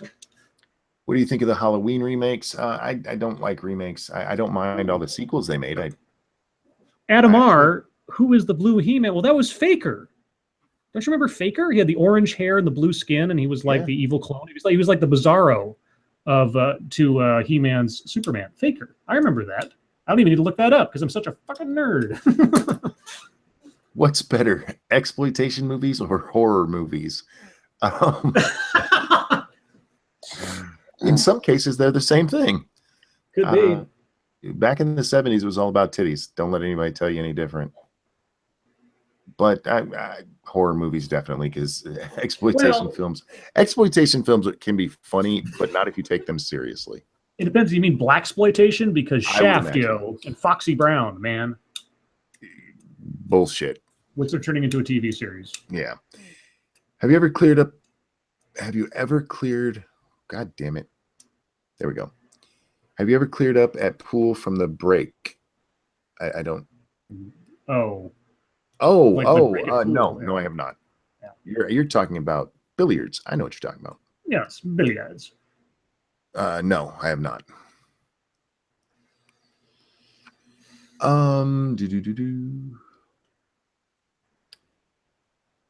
SDA watch Black Dynamite.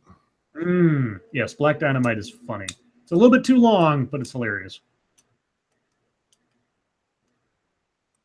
What about made for TV horror? It doesn't generally go over well.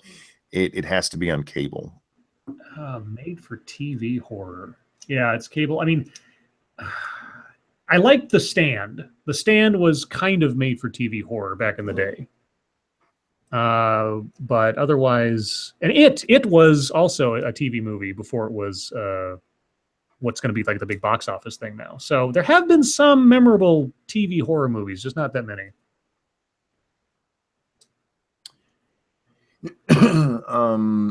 Somebody asked what we thought about American Horror Story. I tried watching the first season and got annoyed with it and haven't looked back. I've never seen an episode. I don't know.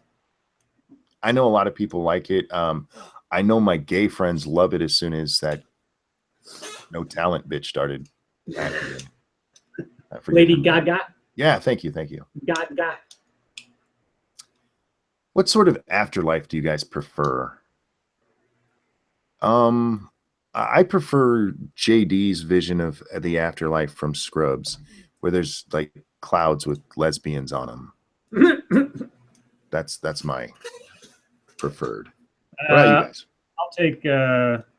I'll take the one where you get to run around and fight enemies all day and then have your wounds heal by the end of the day. Valhalla. SDA. Just not anything where I have to worship God all day. That sounds awful. Fair enough. So not North Korea.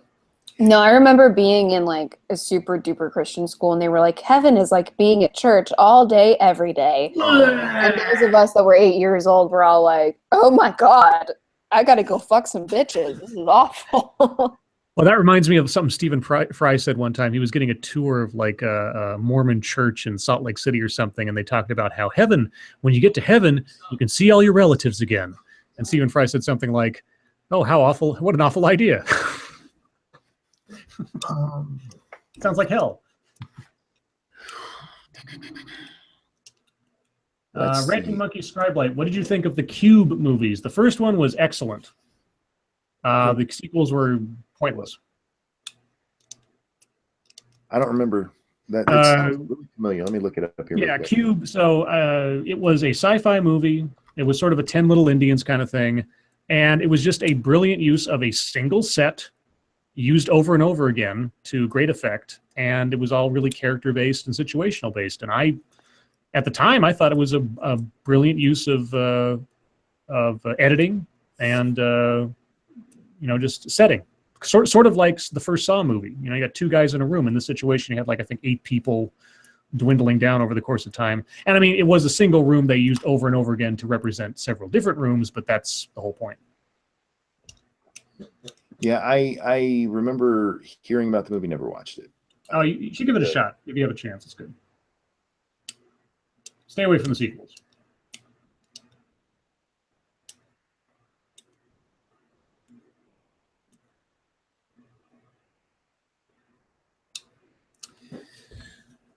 Did everybody just disappear? No, I'm here. Oh, okay. It's got really quiet. Let's see. I accidentally muted myself with a button on my keyboard. I am so sorry. Okay. I actually read a question. Said, sorry, Phobos Media asked, sorry to repeat, Ranting Monkey, but have you seen The Voices with Ryan Reynolds? I have not. Monkey, have you seen Buried with Ryan Reynolds? No. Another movie where there's like a single set, so to speak. Ryan Reynolds plays a character that is buried alive, and the entire movie takes place inside the box he's buried in, and it's amazing. Nope. I know you wouldn't like it. I'm just saying it's amazing. Yeah. Anybody who's listening who isn't claustrophobic or can stand that kind of thing, if you haven't seen Buried, strongly recommend it. It's great. Have I ever listened to Howard Stern at any point in his incredibly long career? Yes, I used to listen to Howard quite a bit. I used to watch his TV show religiously. Homeless Hollywood Squares is still one of the funniest things I've ever seen, where the prize they win is a new shopping cart. Yeah, that's right. Yeah, he did some awesome stuff back in the day. I've tried listening to him more recently, and he bores the shit out of me.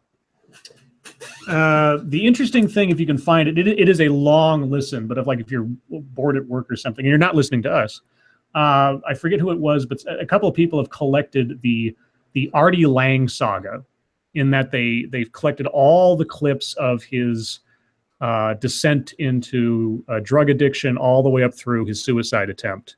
And just as sort of, and they clip out all the extraneous stuff and just focus on those times where it was prevalent on the show.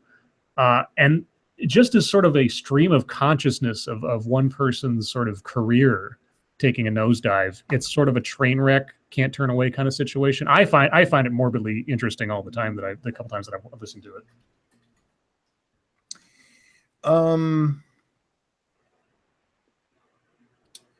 My Ben Masta, my penis loves cramped spaces, the rest of me not so much. I'm with you on that.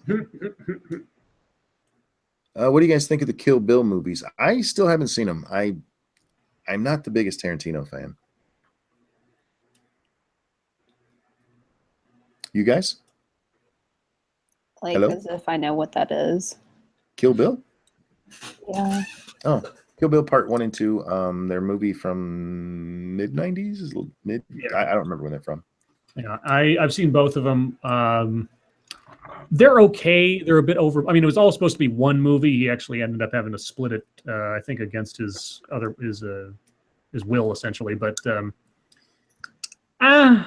it's kind of. I mean, it's kind of Tarantino at his overblown best, I suppose, in a way. But I still like his older stuff: Reservoir Dogs, Jackie Brown, Pulp Fiction. Terry D. Monis asked for my thoughts on Sargon and free speech. Luckily, there's a couple of videos you can watch on my channel to find that out. You can also watch the last, 4 streams? Yeah, something like that. Yeah, just track them back. You can find all that information. Thank you, Cryptic. 7 and Robin Hood, Men in Tights, great movies. Absolutely. Yep. 7 was so well done. So Yes. well done. Yeah. It's really a shame that more movies can't quite hit that noir sensibility in a mystery movie or a horror. I mean, it was basically like a horror movie that was also a detective story. Yeah. It was great. It was perfectly balanced film, an unforgettable ending. It's probably one of the most perfect movies of the last 20 years. And I loved that they let him shoot the guy. Yeah. Yeah. If they hadn't, that would have fucking ruined that whole movie. Yeah, there was no Hollywood ending there. It was great. What's the weirdest, grossest, most brain-scrubbing movie you've ever seen? The Phantom Menace. Well,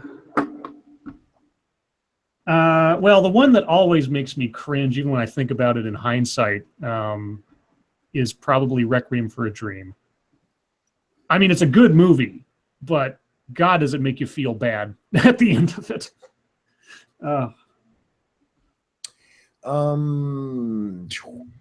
There for a second, chat went really fast. Is there anything from your childhood that scared you that wasn't really scary? I'm pretty sure this isn't how you mean it, but I can tell you a wonderful story about this. Back in the day, we used to be allowed to actually get away from our parents and do things. And we were actually living very close to where I live right now.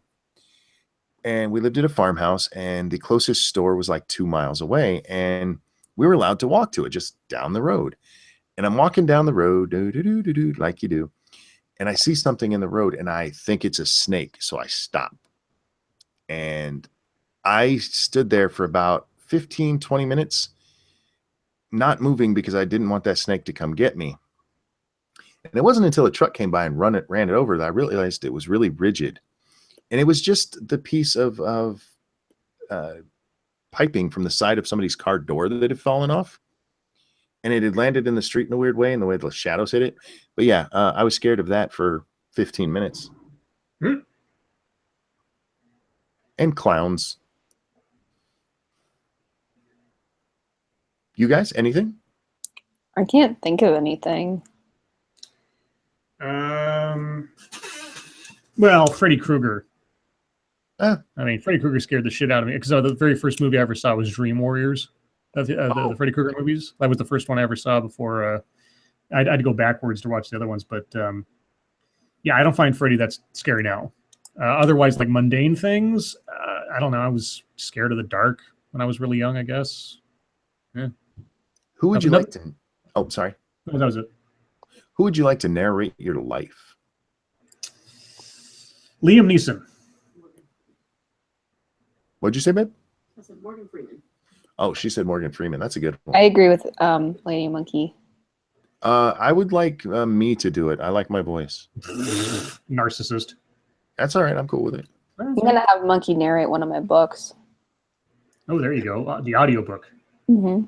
It's odd to me. Who was it I was talking to? It was when I was on with Adindro, Sir Sick, and Roy from Very Nearly Viral. And Roy was talking about how he hates watching back what he did. And they were all agreeing that they hate watching their own stuff and listening to their own voice. I'm like, I fucking love me. Is there something wrong with me? No, I like listening to my own voice. I think I've got a nice voice. I'm getting more used to my voice as time goes on, but I still think it's pretty goofy sounding. No, I like both of your voices. I couldn't listen to you every night if I didn't. Oh, so we're like ASMR for you? You really are, baby. Oh my God. Okay, yeah. I hate you both. Neither one of you is my favorite today. Oh, Uzi Q says Sam Elliott. That is a good choice. Sam Elliott has an yeah. amazing voice. Yeah. What do I think of Bruce Almighty? I actually thought that was a pretty good movie. Yeah, it was I all right. like that movie.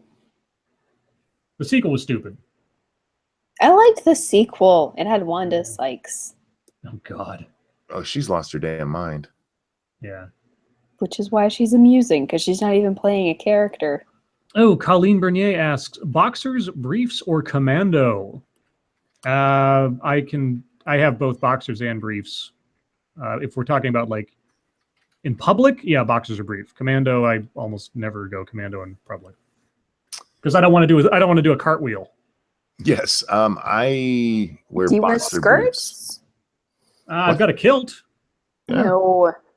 What? I'm part Scottish. I got a You've kilt. lost your man card. What? For a kilt? Kilts are manly skirts. What the fuck? I wear boxer briefs unless I'm wearing jeans when I go commando. Sherm Rincewind, is AIDS gay? No, Grid was gay. Grid was gay. Yes. Grid was gay. AIDS is not gay. Gay-related immunity disease. Gay-related immune deficiency. Deficient. Okay. I thought it was just immunity disease. Or immunodisease. Yeah, One of the two. something like I thought that was immune deficiency, but I could be mistaken. Whichever, it was gay-related. Yeah, it was gay-related. Yeah, so it was Grid. When it was Grid, it was gay-related, but not now. Kilts make it easier for gay men to have anal sex. Well, it makes it easier for straight men to have anal sex too. Don't be such a bigot. No, kilts don't do that. Tongue butter does. Nope says, oh, thank you, Nope for the donation. Monkey can narrate my life, but not my dreams. # weird. Okay. Somebody's been thinking about you while they're sleeping. That's all right. You know what? I did a video once. It was, I don't even remember what it was. I'll have to go back and watch it. But it was about a milestone that I hit. And it's just one of those weird things that to me meant I was actually a YouTuber. And Bering sent me a message right after it. And he goes, here's one for you. Wait until the first time somebody tells you they had a really weird sex dream about you. And I'm like, oh, I don't want that one. I don't want that one at all. Because I don't know. I wouldn't know how to answer it. How do you reply? I ignore people when they tell me that. Thank you. You ignore people anyway. Well, that's true, but I especially ignore. I haven't had it happen yet. Ignore people, but Sanguine, thank you so much. If you're wearing anything under your kilt, then it becomes a skirt. Exactly. Still girly as fuck. Why would kilts be under Halloween costumes at Walmart? Because for it's cultural appropriation. That's why. Exactly. Jacob Navo says, Uzi Q, the first movie to scare me was a Lovecraft movie. If there are any Lovecraft movie fans out there, and there are very few Lovecraft movies out there, there's a very hard one to find that I will recommend. It's called The Resurrected. If you can find it, you're lucky, because as far as I know, it might not be on DVD or anything, but I have a VHS copy of it. And it stars Chris Sarandon, who you might remember from Fright Night as the vampire. It's essentially the movie version of the strange case, or the case of Charles Dexter Ward. And all things considered, it's actually a really good adaptation. So, Ben Massa says, yeah, but girls get that sex dream one a lot, and it sounds way creepier if said to a girl. I guess I can see that. I don't get offended by anybody complimenting me in any way. If some guy came on here and said, look, I'm really gay and I'd like to fuck you, my response would be, I understand that because I'm a beautiful man, but I am not into that and I have to pass. Thank you very much. Because I like being complimented.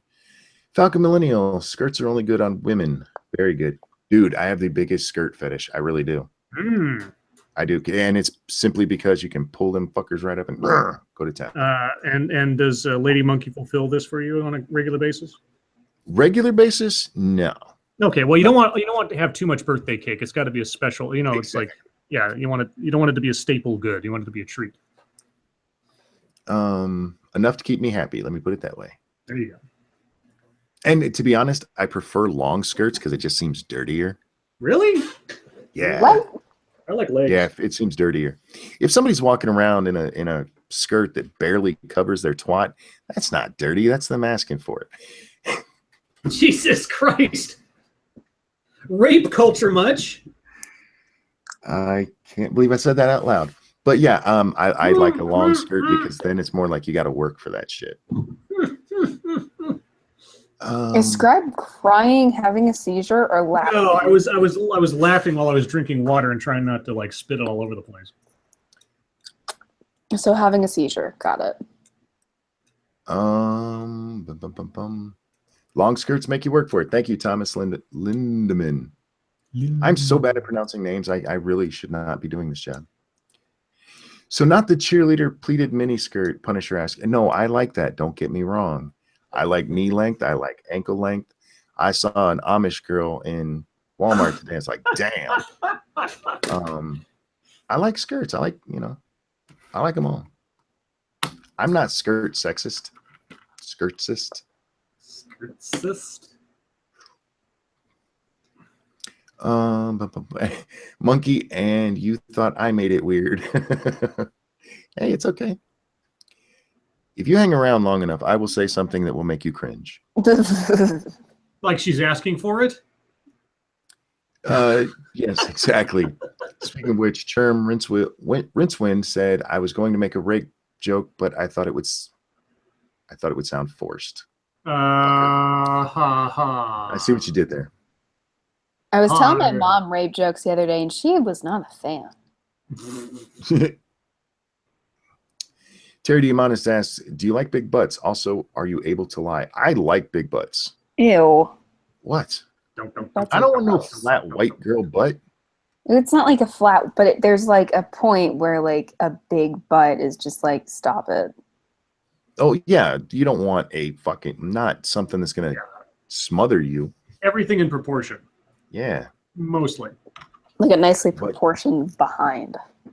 I don't want any.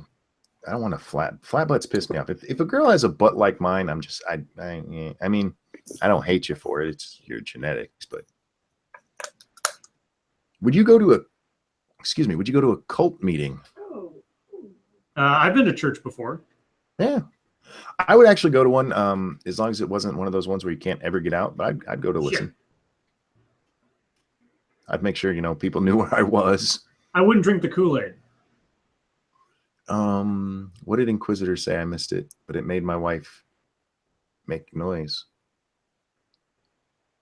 How far back was this? If the skirt were any shorter, they'd have more cheeks to powder and more hair to comb. Is that the one that did it to you, woman? That's funny. Even if it wasn't, that's funny. Yeah. No, the cottage cheese ass, that Inquisitor. Oh, there we go. Falcon Milano, thank you so much. Be thankful my girlfriend won't wear them yet. Skirts, probably. Skirts are like way better than pants. Yeah, you're not a pants fan. I hate pants. SDA, thoughts on the upcoming Five Nights at Freddy's movie? Oh, I don't know. Sounds like a new nightmare. Yeah. I kind of liked the premise of A New Nightmare because it was sort of like a precursor to Scream, in that sort of like Wes Craven was sort of self-analyzing the entire horror movie genre. Yeah. So as a proto-Scream, it was kind of interesting, but as a Nightmare on Elm Street movie, it's kind of like, eh. Nope asks if the transgender thing has come up yet. Yeah, we touched that at the top of the show. Oh, yeah. Monkey, what if it's a guy, but he has the ass of a Brazilian supermodel? I would still appreciate the ass, but I would hate myself for it. Irate Prostate says, Scribelight, have you seen the black and white Silent Cthulhu movie? Yes, I own it. I saw the Whisper in Darkness in the theater at a film festival. I'm a big fan of the work of the H.P. Lovecraft Historical Society, especially their radio shows, probably more so their radio shows than their films. Those things are great. Some Dumb American. What about shorts? Do you like I'm in shorts? shorts. I'm in shorts right now. Ooh, wear shorts. Guys, it is 5 minutes till the top of the hour. That means you have 5 minutes left to say whatever you want to us. Necroman98, would you stab him 119 times, Monkey? No, not for having a nice ass. That's not his fault. Inquisitor says, Scribble, have you seen Into the Mouth of Madness? Yes, of course. John Carpenter's, the third movie in John Carpenter's Apocalypse trilogy, which started with The Thing. The middle movie was supposedly Prince of Darkness, and then In the Mouth of Madness. In the Mouth of Madness is one of my favorite Carpenter movies next to The Thing, just because it's so weird, it's so Lovecraftian and Stephen King-ish, and it's a really good movie. Ragin2448. My wife has a nice ass and it's all mine. Lucky you. My wife has a nice ass and it's all mine. Your kids Marry watch somebody with this. an ass that you like. That's all I'm saying. My God. What? Your kids watch this, Monkey. You don't think they've heard me tell my wife she has a nice ass? Why would you tell her that in front of your children? My children are adults. That is so trashy. It's not as bad as doing cartwheels with no underwear on. It's not trashy to tell her she looks nice. That's not the same thing. It is the same thing. It's not. Why not? And that's gross. Don't you think that will encourage them to be open and loving to their partner eventually? God, let's fucking hope not. You don't think they should be nice to their... I don't think that they should talk about their wife's ass in front of their kids. It's weird. So saying my wife has a nice butt is weird. In front of your kids, yeah. Well, I don't get why. Do you think you should treat your kids once they're adult completely different than you treat everyone else? Well, I think maybe you should keep the ass talk to like a minimum. Well, it's not like I run around and that's all I say in front of them. It's like, good morning, son. Your mother has a great ass. I could see him doing that, though. I wouldn't put that past him. I could see him doing it like in the Al Pacino Monkey voice has from done Devil's that at Advocate. least once, and you know it. You remember from Devil's Advocate when Al Pacino goes like, "She's got a great ass," and I would just love for you to do like every day you wake up your kids, "Hey, your mom's got a great ass." It's not like it's something that I make a point. It's happened. I'm not afraid of it. It's not like I go, "Hey, check out mom's ass." Yeah. Here, hey son, feel this. Ain't that nice? Oh my God, isn't it nice and firm? This isn't not another teen movie. Yes. Cryptic, thank you. It's more cushion for the pushing. Indeed. That's right. Bloodwing says, I just say it to my kids, or I just say it so my kids all go ooh, just like SDA. Indeed, because kids don't know. What if you kissed in front of your kids? Is that wrong? Like just not like a deep tongue lick in the back of her throat kind of thing. No. Is pecking okay? Yeah. Jesse Green says that movie was Heat. Scribe. Oh, you're right. You're right. He says he yells a lot in Devil's Advocate near the end. So maybe I was just kind of mixing up. He was great in Devil's Advocate. He really was. Oh yeah, that was one of the highlights of the movie. Heat was. I could go on for a while about Heat. I'll save that for another time. It's gross, says Necroman. What's gross? You're gross. I feel like you all need to relax. You're a little inhibited. That's all I'm gonna say. Not kitchen rape, just no fear of affection. Red only says she was describing earlier about how her husband kisses her with no problem, or if there's a dude, how his husband. Yeah. That's love, baby. It's not rape if she gets pregnant. Oh, shit. I think we're gonna leave on Cherm's great words there. Yeah. Words to live by. Wrap this one up. Don't forget, guys, I will be on the Cunt stream here in just a moment. It's scheduled for 11 o'clock. I don't know if I'll be there immediately. Chat, thank you guys so much. You guys are awesome. Thank you for all the donations tonight. Thank you for coming by, watching us every night after night as we do this. Thank you for all the thumbs up. And You guys are great. Scribe, SDA, a pleasure as always, even if SDA judges me for public affection. Your life makes me sad. We'll see you next time, guys. Bye. Bye, guys.